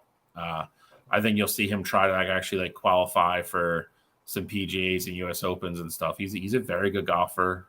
He has a foundation that he partnered with Callaway for getting, kind of like what Tiger's Foundation does, getting, clubs and kids in inner cities on the golf course and getting them to play. He's very deep into the golf world. He's a big time golf fan. Okay, so I'm going to give my pick. I'll give my projection for. I'm going to take the upset. I'm going to go with Kelce and Mahomes. I think Kelce turns around and gives you great golf that we don't expect. I don't know. Maybe Clay's terrible and Steph has an off day. But if you're giving me plus money on a joke game, then I'm going to take the plus money. I think maybe you catch Steph and Clay. They go out, they gamble, they let Vegas get to them. They come in a little bit hungover, and Pat and Travis take it a little bit more serious, and they're ready to go. Gene, I somewhat agree with you. I maybe it's because Travis Kelce's from Cleveland. Maybe it's because the Warriors beat the Cavs in the playoffs one too many times. But I'm rolling with Kansas City and those, Pat Mahomes and Travis Kelce as well. Homer Simpson at it again. I gotta find a way to make it about home. It wouldn't be me. I get it. All right, guys. So I just, we're gonna get our safeties list up shortly, but there's been a lot of talk in the chat. I kind of want to acknowledge that. Doug said guys have done an excellent job on who plays in the event. Kyle Edwards said Steph has to try and carry Clay again. Doug, I'm not sure if you were in here earlier, but I want to mention it again and just put it out there for everybody out there. I think your guy on the Los Angeles Lakers, LeBron James, gets traded in the next 2 weeks to the Cleveland Cavaliers.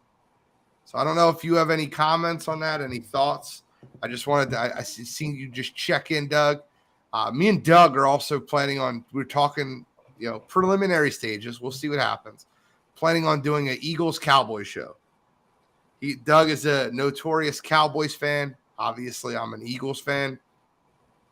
Talking about doing a show, East meets West. Gene versus Doug. Doug said no way on the LeBron James trade. I'll say my source again. I'm just saying it for anybody that might have missed it earlier. Brian Windhorst went on ESPN, talked about major news happening in the NBA. Crazy things that he couldn't even bring up. A day later, LeBron James's house is demolished. And they're building a dream home for him in Los Angeles that's going to take almost a year to build. And he has added armed security detail and a ton of security for his Akron, Ohio home. With Bronny coming out next year and LeBron vowing to play for any team that Bronny's on, this might be a little come home to Akron, Ohio, to Cleveland, and help try to get a team that's closer to the championship window, in my opinion, Cleveland, there. Look, we could talk Los Angeles Lakers basketball all we want, but I don't think you even believe that Los Angeles team is championship worthy. A year older, you had everything fall for you down the stretch. LeBron James and AD played every playoff game. That hasn't happened since 2019. Personally, if I'm LA, I want to do it. If I'm the Lakers, I want to do it. But Just wanted to make sure I brought that up one more time for anybody listening in the chat. LeBron James to the Cavs. If it happens, you heard it here first. Control, do I get credit for that one since you like to call me out on things I say? You do get credit for that one. Are you referring to the DeAndre Hopkins? Yes. You know I couldn't just let you go off easy. I said D-Hop to Cleveland the same show you did. Yeah, I know. Well, I heard it here first and a half. Hey, you know I got to give you a hard time. It wouldn't be right if I didn't give you a hard time. Let's get into our NFL safeties list. I'm so interested. These lists are fun to me because I don't know where Shally has his list. I don't know where Cottrell has his list. I just know what my list is. Cottrell's the only one that gets to see everyone's list as he's putting everything together. That I do. And I asked him earlier, I said, is there any like real surprises? And he says, not really, but there is one player that's higher on one list and lower on two others. But I'm just interested to see where you guys have everybody.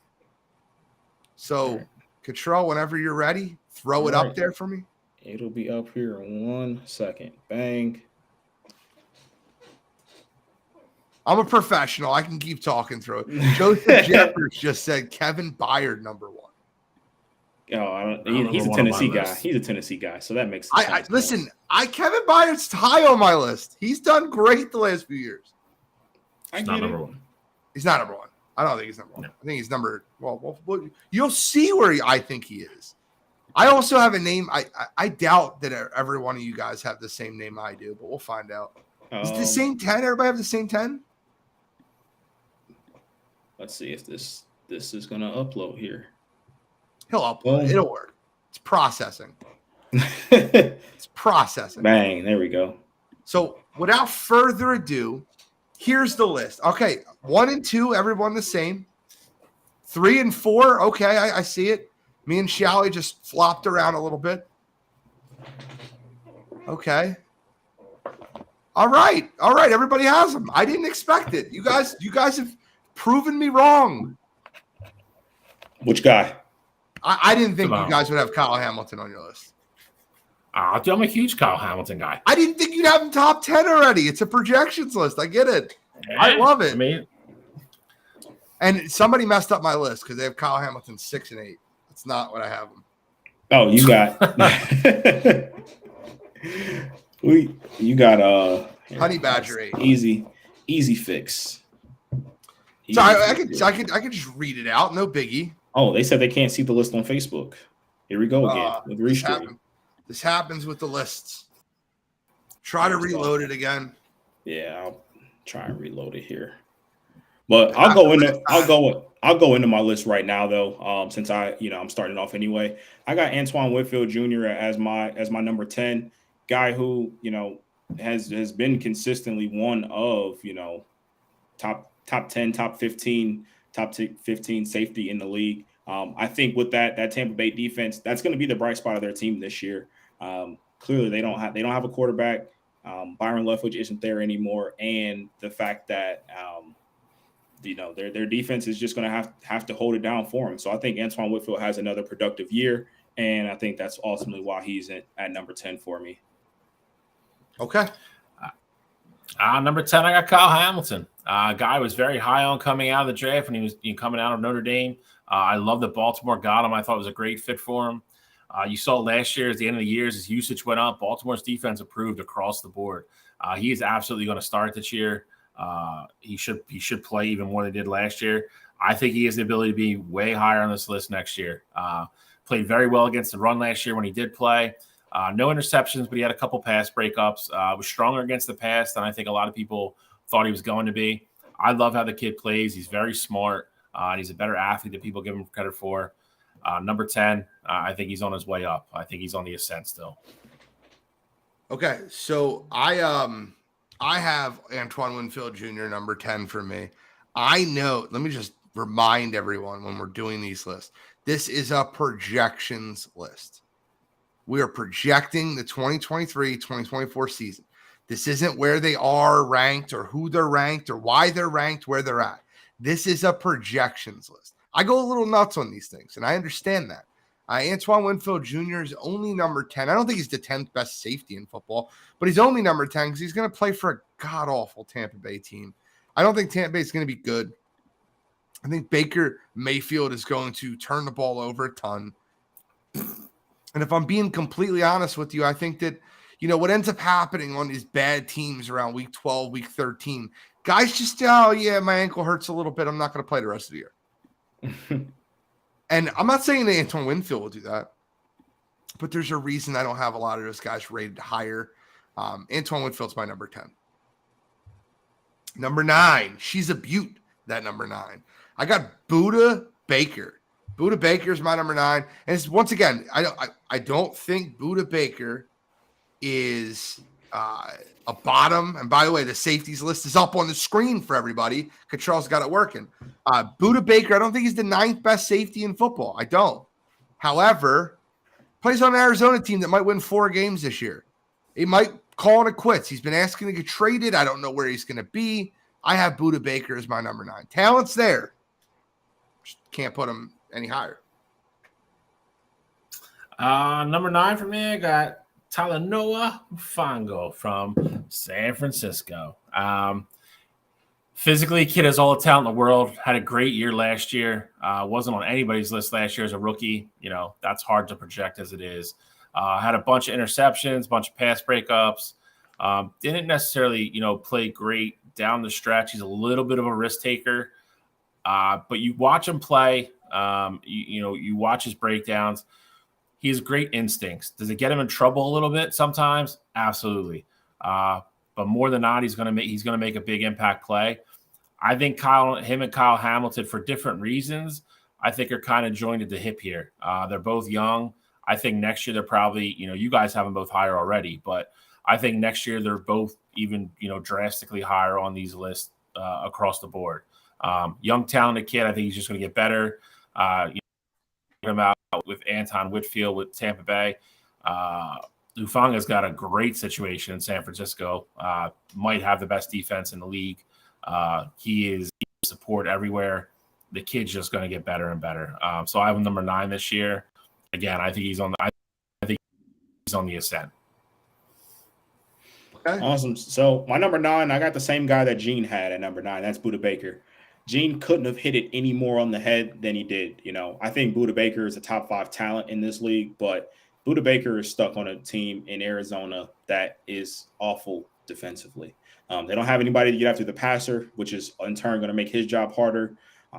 Coverage-wise, they don't have, great guys on the corners, which is, again, going to make his job harder. He's going to have to react to a lot because I'm sure there's going to be plenty of people open. So I couldn't just leave Budda Baker off this list. I almost did, just because I think there's a safety that's in a better position than him that is also super talented. But Budda Baker is just one of those guys who I've always been really high on, and I just think his light's going to shine bright on a very dim Arizona Cardinals team.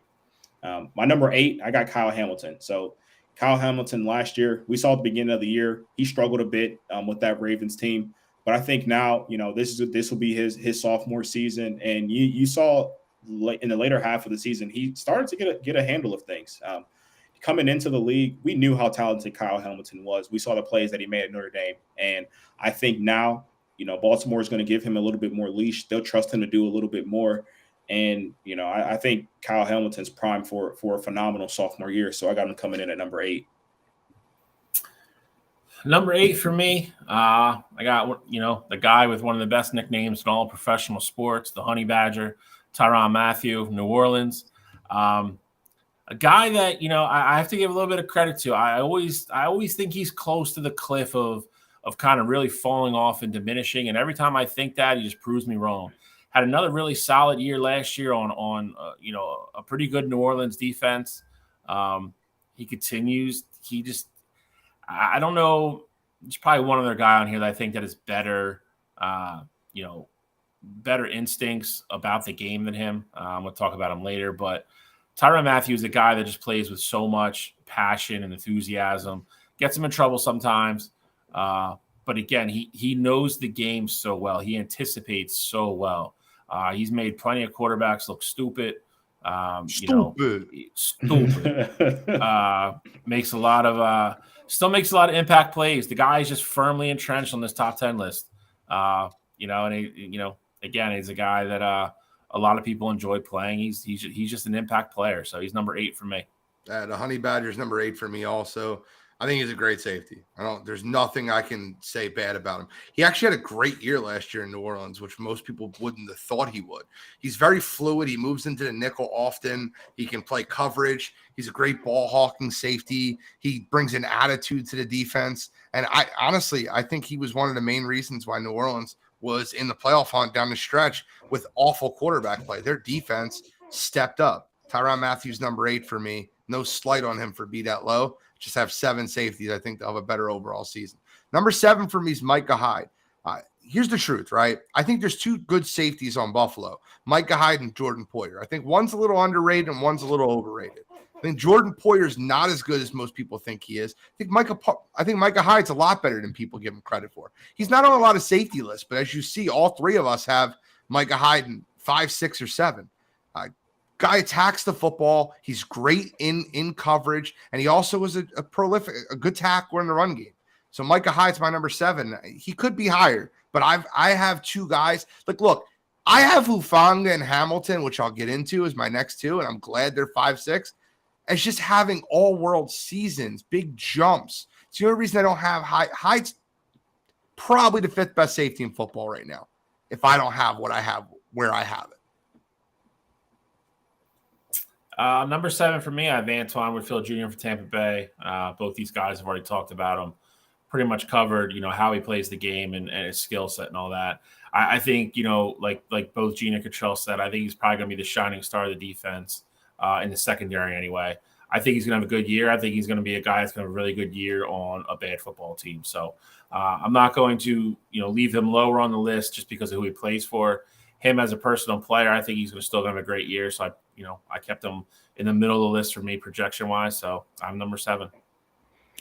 My number 7, got Talanoa Hufanga. I know Shally mentioned him already. The thing about Hufanga is, his best attributes don't really show up in the stat sheet. Yes, you'll get the interception, you get the pass deflections and things like that, but the way that he understands the game of football, especially at this young of an age, is truly incredible. Seen a film breakdown of him confusing, veteran quarterbacks. He's looking at routes that he's supposed to be covering. If he's in cover 2 or an invert, he'll look as if he's going to do one thing and then just wait, 2-3 seconds about how long it takes for a NFL quarterback to make that read. And then he'll just immediately go. Doesn't even have to see it happening, but just breaks on it because he knows that he's probably baited the quarterback into doing something they're not supposed to do. So that mixed with the fact that he has all this talent around him in San Francisco to make his job very easy. I just think he's a hell of a player, and that's why he's cracking that top 10. That's why he's at number 7 for me. My number 6, Micah Hyde, a guy Gene just talked about. Micah Hyde's been doing it consistently at a high level for a long time. I think him being in Buffalo, no matter how you think about Jordan Poyer, I think Jordan Poyer does make his job easier. Those 2 are always in sync. Micah Hyde's clearly, to me, the better safety, but I think those 2 really have it going on up there in Buffalo. Of course, Trey White being there definitely helps make that easier for them too. But I like Micah Hyde at number 6 for me. For me, number 6, I got Jesse Bates, formerly of the Bengals, now down in Atlanta. Guy that we all had, I believe, way higher on this list a couple years ago. Out of Seattle, down in Atlanta. I still think he's going to have a good year. He's going to get to play next, either behind or next to Terrell, depending on what kind of coverage they're in. Still a very good slot safety when he has to be. Not bad against the run. I think he's going to be able to kind of, for lack of a better term, run the show in Atlanta. I think he has a bounce back year. I think he has a decent year in the back end of that defense. Still don't think Atlanta's going to be that good of a team. They're still in the middle of a rebuild. They don't have a quarterback. But I think Jesse Bates rebounds a little bit. The games that he played really well last year were really good. Really bad. So he's got to get back to playing at a high level on a more consistent basis. But I think he does that this year. Change of scenery, I think, is going to do him good. I think he's somewhere where he feels wanted and valued now. He's at with all the big names. So I have a number 6 on my list. Here comes Gene with his wild statements, and that's okay. He always says them, he always gives them, and here comes one. I'm not saying these guys will have the same careers as the 2 players that I'm going to comp them to. I am not saying that. But Kyle Hamilton and Talanoa Hufanga are the modern day Ed Reed and Troy Polamalu. These guys, and it's funny because, right, Hufanga comes from the Troy Polamalu way of playing safety. Attack the box, great tackler, instinctual player, very smart and very great at disguising the way he plays football. Kyle Hamilton, the first 4 games of last year, was awful, was terrible. But you know what he was? The last 8 games, he was the number 1 safety in football. Yeah, I said it. He was the number 1 safety by PFF the last 8 weeks of the NFL season. Kyle Hamilton figured it out. We knew how special of a prospect this kid was going to be, and he figured it out. The reason he's lower on most lists is because you look at his overall numbers or what he did the beginning of last year, and you just discount it a little bit. Kyle Hamilton is next level. We said it on draft night, and I'm saying it again now. This guy is going to take a jump again this year. That is, and I have the number 6 for that reason. I think the Baltimore Ravens defense will be anchored by one of the best linebackers in the league in Roquan Smith and one of the best safeties in the league in Kyle Hamilton. Now let's talk about Hufanga.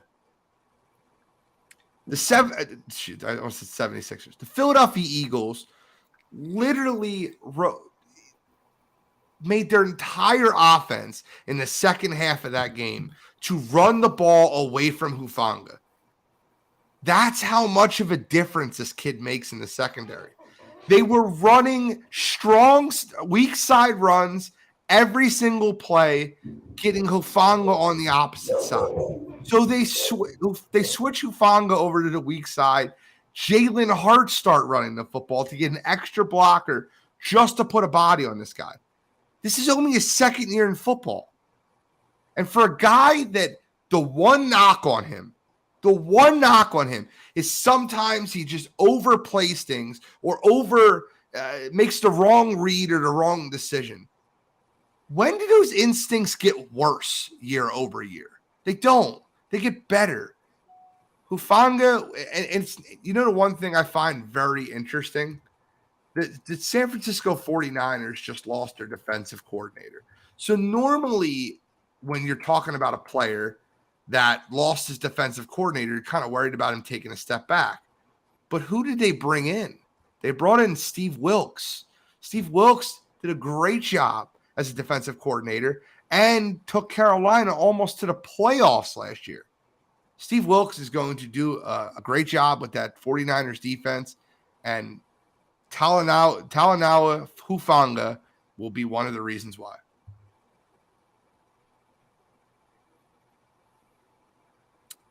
I'm off my shall I? Yeah, number. I didn't know if you were ever going to stop talking. No, never. Number 5 for me is Micah Hyde. Again, another guy that Gene and Cottrell have already talked about, and they pretty much nailed everything you need to know about as a player. You do constantly always have the Micah Hyde, Jordan Poyer, comparisons. I think Micah Hyde's the better overall safety. I think Jordan Poyer might be a little bit better in coverage. Micah Hyde's the glue that holds that defense together, though. He could play, he never – I think he only got beat over the top 3 times last year, like 32 attempts or something like that. He is just really smart. He is very good at keeping the play in front of him, not giving up big plays, solid tackler, coming off a little bit of a scary injury. So that's a little bit of, gives me a little bit of pause with him. But again, you see that he made all 3 of our lists. I think with Micah and Jordan both being healthy this year, I think that the back end of that Buffalo defense will be a lot better. They won't be as leaky as they were at the end of the year last year. But for me, if I had to pick between the 2, I would pick Micah Hyde. That's why I'm number 5 on my list. My number 5 is Kevin Byard of the Tennessee Titans. Guy, I see you guys are a little bit higher on than me. It's not that Byard isn't, I don't think that he talent-wise he's higher. I just don't like the situation that he's in. I think that Tennessee team, yes, they are good, but I don't see them I don't see them being very successful this upcoming season. I think Kevin Byard is a guy who's going to be on the field a lot, and he's been consistent. That's the one thing that stands out to me with Kevin Byard. No matter what's going on around him, you know what kind of play you're getting out of him. And so, with that said, I think Kevin Byard has shown that he's a top 5 safety in this league, and there's no doubt about that. So Kevin Byard comes in at number 5 for me. My number 4 is a guy who, maybe some think that I'm overvaluing a little bit here, but Tyrann Mathieu of the New Orleans Saints. I think for Tyrann Mathieu to do what he did last season with that Saints team that was, riddled by injuries pretty much all season. Marshawn Lattimore didn't play much, and Tyrann Mathieu was the highest graded pass coverage safety all of last season. So I think that mixed with, even though he is aging, he played the most snaps of his career last year, over 1,100 snaps. And so he played all 17 games as well. So I just don't think that he's quite fallen off that cliff yet. And I think he's primed for an even better season with New Orleans, another year in that Dennis Allen system. And now they got a better quarterback, so they won't be out there on the field as much. So I like Tyrann Mathieu coming in at number 4. Number 4 for me, I have Kevin Byard from Tennessee. Charles just talked about him. Not the most ideal situation on that Tennessee defense, but again, he's going to shine. He's probably their best player. Another guy that's good against the pass. I think a little underrated against the run, if I'm being honest. I think a lot of people don't realize how much, how good of a run stuffer he can be when he plays down the box sometimes. But again, I just think off talent alone and what he does for that team to make that defense even look decent half the time, I think you have to give him his due. I have number 4 for me. I think he's a step behind the top 3 guys I have on my list. But I think he's still deserving to be here. So I have him number 4. I got Justin Simmons, number 4. Justin Simmons he's like literally the prototype of what a hard-hitting safety could be, right? He can also play over the top. He's a great over-the-top safety, and he's also a hard-hitting safety. He's best at high safety. He's great, very good coverage. He reminds me a lot of like a Harrison Smith, like a better version of him, obviously now, but during the middle of his career. I'll address the no love for GJ. He was almost on my list, Dylan. But I think he's going to end up playing nickel over there in Detroit, but I'll talk about that in a second. That's why I didn't put him on my list. It's very up.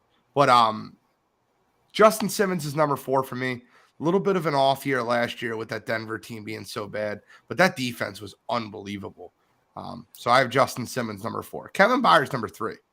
Kevin Byard could be number 2, could be number 1. You want to talk about a guy that's one of the best center field safeties that always got knocked for not being able to tackle. And then 3 years ago, he made it a whole point to be able to tackle. He had 108 tackles in 2019, 87 in 2022.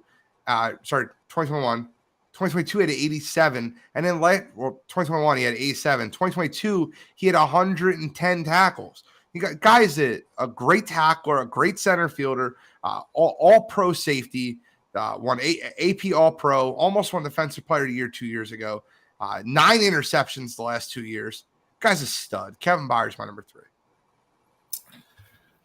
Number 3, I have Justin Simmons. This is the first year I haven't had him number 1. Gene already mentioned. I struggled with injuries a little bit last year. Still had a bunch of interceptions. Is definitely better of a high over the top center, more like a center field, or just taking completely, one side of the field away. Very smart, very good tackler, hard hitter. He's got the most interceptions in the NHL or in the NFL the last 4 years, except for J.C. Jackson, I believe. But for safeties, he's number 1. I love the guy. I've been high on Justin Simmons for a long time. I think he played so much when he was young. I think his durability is starting to factor into his performance a little bit. Last year was the first year that he really got hurt. But his skills and his his instincts and his aggressiveness hasn't changed. He does play in the back end of a very good Denver defense. So I think he has a bounce back year this year. I just have him number 3 because I'm not sure he has a better year than the 2 guys that I have in front of him. But Again, I won't hesitate to move him up next year if he goes back to the way he played, 2 years ago. So Justin Simmons, number 3 for me. My number 3 is Justin Simmons as well. Justin Simmons is an incredible talent, and I think this year with Denver having better coaching and obviously I think Denver as a whole is going to be a lot better this upcoming season. I think you're going to hear more about Justin Simmons. Obviously, we know about him, but last year Broncos, weren't much. They had high expectations and, didn't do much with it. But I think Justin Simmons can be that guy. Obviously, they have PS2 as well, but Justin Simmons has been consistent over the past few years. We've had him in our top 3, top 4 the past couple years as well with us doing this list. So I love what Justin Simmons does. Great coverage. He's not afraid to go tackle either. I actually, somewhat like that Harrison Smith comparison for him. I just think he's super talented, and he's not one of those guys where you're ever questioning his heart. So I love the way he plays the game. So Justin Simmons comes in at number 3 for me. Number 2 was Minkah Fitzpatrick of the Pittsburgh Steelers. Actually, I kind of went back and forth if I was going to put Minkah number 1 or not. I think Minkah is so important to that Pittsburgh Steelers team, and he's one of those guys that he has the ability to change a game. There's games where I feel like Minkah Fitzpatrick can go out there and quite literally win you a football game, whether it be him, forcing a fumble or him getting an interception when it's, super, super needed, and he'll go score it. I love what Minkah Fitzpatrick brings to that Pittsburgh Steelers team. I know they used the first round pick to bring him in, a couple seasons ago. And at the time, people were questioning like, is he really worth that first round pick? He's worth it and so much more. Yeah. So I love me some Minkah Fitzpatrick. I hate that I got to see him twice a year, but Minkah Fitzpatrick, if it wasn't for TJ Watt being unworldly talented, Minkah Fitzpatrick would be the clear cut leader of this Pittsburgh Steelers team. Love it. Number 2, I have Minkah as well. I mentioned, when I was talking about Hufanga earlier about a guy who, there's probably one guy on this list that has, better instincts and yep. Can anticipate a play better. This is the guy. He's the closest thing, they've had, probably the league's had, honestly, in the way he plays since Troy was there. It's been a seamless transition from Troy to him. Cottrell mentioned giving up the 1 for him. It was absolutely worth it. It's already been paid off and then some. The guy constantly is in the right place at the biggest moment of the game and makes a play, to benefit the Steelers over and over and over. It's, I'm glad the Eagles don't play. Like Cottrell just said, he's got to see him twice a year. If your team had to play him twice a year, I guarantee he was going to make a play against your team that either wins them the game or changes the outcome of the game. The dude is just a stud. He's a playmaker. He continues to stay high. Everybody has him number 2. That speaks volumes in itself. So Gene's got to talk about him next. I'm out of superlatives to say about him. So Minkah number 2 for me. Well, for the interest of time, because we're kind of running up against it, Minkah Fitzpatrick is the best instinctual safety in football. The guy is all worldly in coverage. He's a great leader. He tackles. He breaks off where he's supposed to be at because he's instinctual to the play. Constantly, they show tape of this guy. He's supposed to be in the cover too deep, and he breaks on a slant route because he reads the play perfectly. The guy is just all world. I don't want to say I can't say anything bad about him.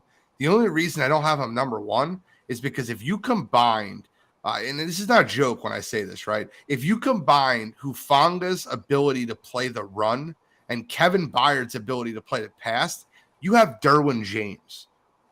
I just want to repeat that again. If you combine the ability Hufanga has to play the run and Kevin Byard has to play the pass, you have Derwin James. Derwin James is a linebacker in a safety's body that can play in the box, that is elite against stopping the run, and he can also play man-to-man coverage in the slot as a nickel. Derwin James is the best safety in football. If we did a corners list, like a just secondary list, he'd be in my top 10, which is saying a ton. Derwin James is my number 1. Agree. Listen, we get stuff wrong on this show, and we get a lot of stuff right on this show, though. We all sat here last year, all three of us, and said if Derwin James stays healthy this year, this is where he was going to be on the list. You see all three of us across the board have him. Gene described him as about as accurate as you can. There's nothing the guy can't do on a football field, and he's built like a linebacker. It's literally what gets him in trouble sometimes because he plays so physically. He gets banged up and he gets nicked up and he gets hurt and he misses time and he comes off the field. If he's on the field, you're not going to beat him. You're not going to beat him with the run. You're not going to beat him over the top with the pass. And if you come over the middle, you better know where the hell he is, because if not, it won't end well for you. Gene nailed it. He's a stud. I'm not surprised he's here. He had a healthy year last year, and here we are. So number one for me. I think if he plays like he played last year, he's going to be number one again next year. I just want to make one quick comment. Saigon, I just want to put this up there. It's like a left-handed compliment. And I know it's not that because you listen every week and I appreciate it. Between the three of you, this is actually a good list of ratings. I just feel like that's fun. Like, I know that's not the intent of that, but our lists are really always good. But thank you for listening. Kyle Edwards asked this question. I wanted to ask you guys this question before Kyle. You know what? Control, give me your number one, then I'll ask the question. Sorry. Okay, so my number one, Derwin James. I'm not going to beat a dead horse here, but Derwin James is 100% special, and I think Derwin James is one of those talents that will flourish anywhere he's at. Him being with that Chargers team, him having that pass rush in front of him, of course, they make his job a lot easier as well. He has the corners on the outside to help him out as well. He can read, react, and just go get whatever he wants to. Super talented guy, and there's no way I couldn't not have this guy number one. And like Shally said, if he repeats his year like how he did last year, he'll be number one again. What Kyle said was, who are some of the safeties that you left off your list but could be top 10 by the end of the year? I have three, and if you want me to go first because I just said it, I have Jesse Bates, who I had number 1 2 years ago, which sucks that he's fell off so much. I thought I was going to get a lot more out of him last year. I didn't. I think Jesse Bates was very tough to leave off my list because I think his talent is there. I just don't know how he's going to transition into Atlanta. Javon Holland of the Miami Dolphins was someone that I really want to put on this list and figure out a way to place him somewhere. And I don't think it was tough to leave him off the list, but I just think that it's something that I don't know where he's going to play. I think CJ Gardner-Johnson, if you're telling me he's a safety, I'd probably find a way to put him on the list. I had two. I had Jordan Poyer, obviously, and then the other one was the guy that you guys both had instead of Jesse Bates. I struggle with Buddha. I really did. And I went with the two young kids in front of them, and that's where my head was at. But Buddha and Poyer were the two that were right off my list. And then for me, the two, well, I guess really the three that kind of come to mind, I'll just keep it at two. One, Javon Holland. Javon Holland is a guy who that was when I mentioned not having Buddha Baker on my list just because of situation. Javon Holland's one of those guys who I think he did struggle a bit last year. There was a lot of expectations on him going into that sophomore year. Now they got, they've shored up that defense, and I think he can play a bit more free. He understands the game more. I think he can have, a top 10 season. The other guy it's not talent, it's injury and fit. And then for me, that's Jamal Adams. I think all that talent is there, but he just hasn't been able to stay on the field and make it a point. So I'll go with Javon Holland and Jamal Adams. Okay, good list, gentlemen. Next week we have corners. Let's get into You Gotta Be Kidding Me. We're already a minute past, and I promised I'd be done by 9, which I've lied to you guys again, so I apologize. But thank you for tuning in with us. All right, so I'll go real quick here. My You Gotta Be Kidding Me this week is Dennis Rodman and his comments about Larry Bird. So for those of you who don't know, Dennis Rodman was asked who would win a game of one-on-one between Larry Bird and LeBron James, and he said, "Sorry, what? If Larry Bird played in this era, he'd be in Europe. Hell no. There's no way. I think the kid from Denver Nikola Jokic is better than him. That is insane. That is an absolutely insane thing for you to say.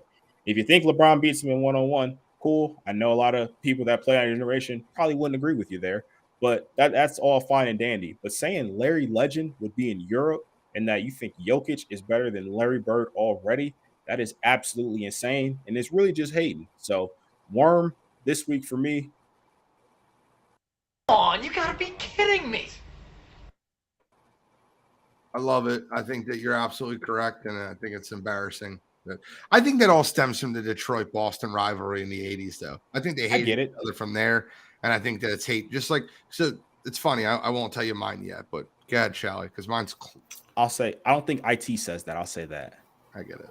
You're right. I mean, IT says some dumb stuff. I don't have one. So okay, cool. I can go. You can go. So mine was close, right? There's one in the NFL I really want to use, but I want to wait till the deal. I want to wait till it all comes out. Bunch of Indianapolis Colts are about to get suspended for gambling on the NFL. So that's going to happen. There's like 6 or 7 of them that are going to get suspended for the whole year on gambling on football. But the one I wanted to use is Scottie Pippen. I let it go, Scottie. That's all I can say. I don't know if you guys have seen this, but Scottie Pippen is out there again on his tour about Michael Jordan wasn't good until I got there, and Michael got all the credit, and when the Bulls lost, it fell on everybody else's shoulders. Like it's like a girlfriend that left you, and you just can't get over it. And like I just don't get it, man. You have 6 championship rings. You're listed as a top 75 player of all time. You're looked at as one of the most elite defenders ever. Like, what shine did Michael take away from you? I just don't get it. Do you think you were better than what you were? Because you weren't. You went to the Trailblazers and you showed that to everyone. He's got to shut up, man. And it's like, I wish that they can get in a room and just have a conversation and become friends, but I don't really care about their relationship. I really don't care about their relationship. What I do care about is every once a year, I have to hear Scottie Pippen on First Take or Undisputed or whatever show he wants to come on this year to talk about how Michael Jordan was selfish and that him and the rest of the Bulls were the reason Michael Jordan won all these championships. Dude, shut up. Just stop talking. So for that this week, Scottie Pippen. Come on, you gotta be kidding me. It's like the jaded ex-girlfriend. It's like exactly what it is. I don't get it. You won 6. Dude, he's a million. It's like you married the millionaire. You got half the alimony. You're good. Like, you did fine. You made out well in the divorce settlement. Like, shut up. Especially now. Like, you said it a while ago. You said it once. You said your piece and things like that. But you're going back to the well. I almost think he says it at this point just so that people aren't talking about how his ex-wife is dating Michael Jordan's son. So I think he just says that to stay on top of that. By the way, we can't see the comments from Sports Empire on the chat overlay. That's a restream thing. We'll get that fixed. But Kyle said that, Shally, you missed an opportunity here. You got to be kidding me. Was the 76ers trying to re-sign James Harden? That'll be my stroke-inducing rant next week once it becomes official. Don't worry, it's coming. Kyle Edwards was here for it. You had a lot of comments in the chat this week about Shally seems heated up about this after the Harden signing. That really set the tone for the show. You know, we got into our list, and he's like, "Oh no!" Suck it out on Ali Rashman. Fine. All right, well, gentlemen, fun show as usual. We'll be back next week with corners. Got a lot more to get into. We'll talk about some free agent signings and maybe a trade LeBron James. We never know.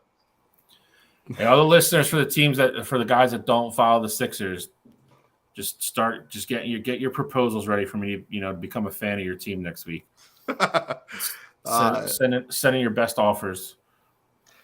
Any final comments, Cottrell? Nothing for me this week. Oh, we got Bryce West. That was almost my second one. You got to be kidding me. But Ohio State landed, 4-star recruit Bryce West away from Michigan. It's always a good time. And I got to bring that up whenever we can steal a recruit. Shelly's already. Bro, dude, that's like, Here he that's goes again. like, Here he goes. he was never committed to Michigan. He was a crystal ball for you guys forever. He was, you almost lost him to us. Correct. Just be honest about it. Be honest about it. Correct. Congrats on your signing. I'll give you your due. But don't try to twist the narrative like you stole him from Michigan. At the end of the day, the best players in Ohio stay in Ohio. Okay. Shelly, any final comments? No, I'm gonna rage on somebody soon now. I love it. It's gonna be fun. I got no final comments. I appreciate you tuning in to us. Wire to Wire Sports Podcast. We are on Sports Empire Network. We are on Restream. We are on Spotify, Apple Podcasts, iHeartRadio. Come check us out. We're also dealing with Dylan Beeks and Notoriety Sports. Check him out. Dylan's got a great thing going on over there. I appreciate everybody coming in the chat, the comments, the shares, the likes. We're rolling. And until next week, it's episode 142, Wire to Wire Sports Podcast. We are signing out.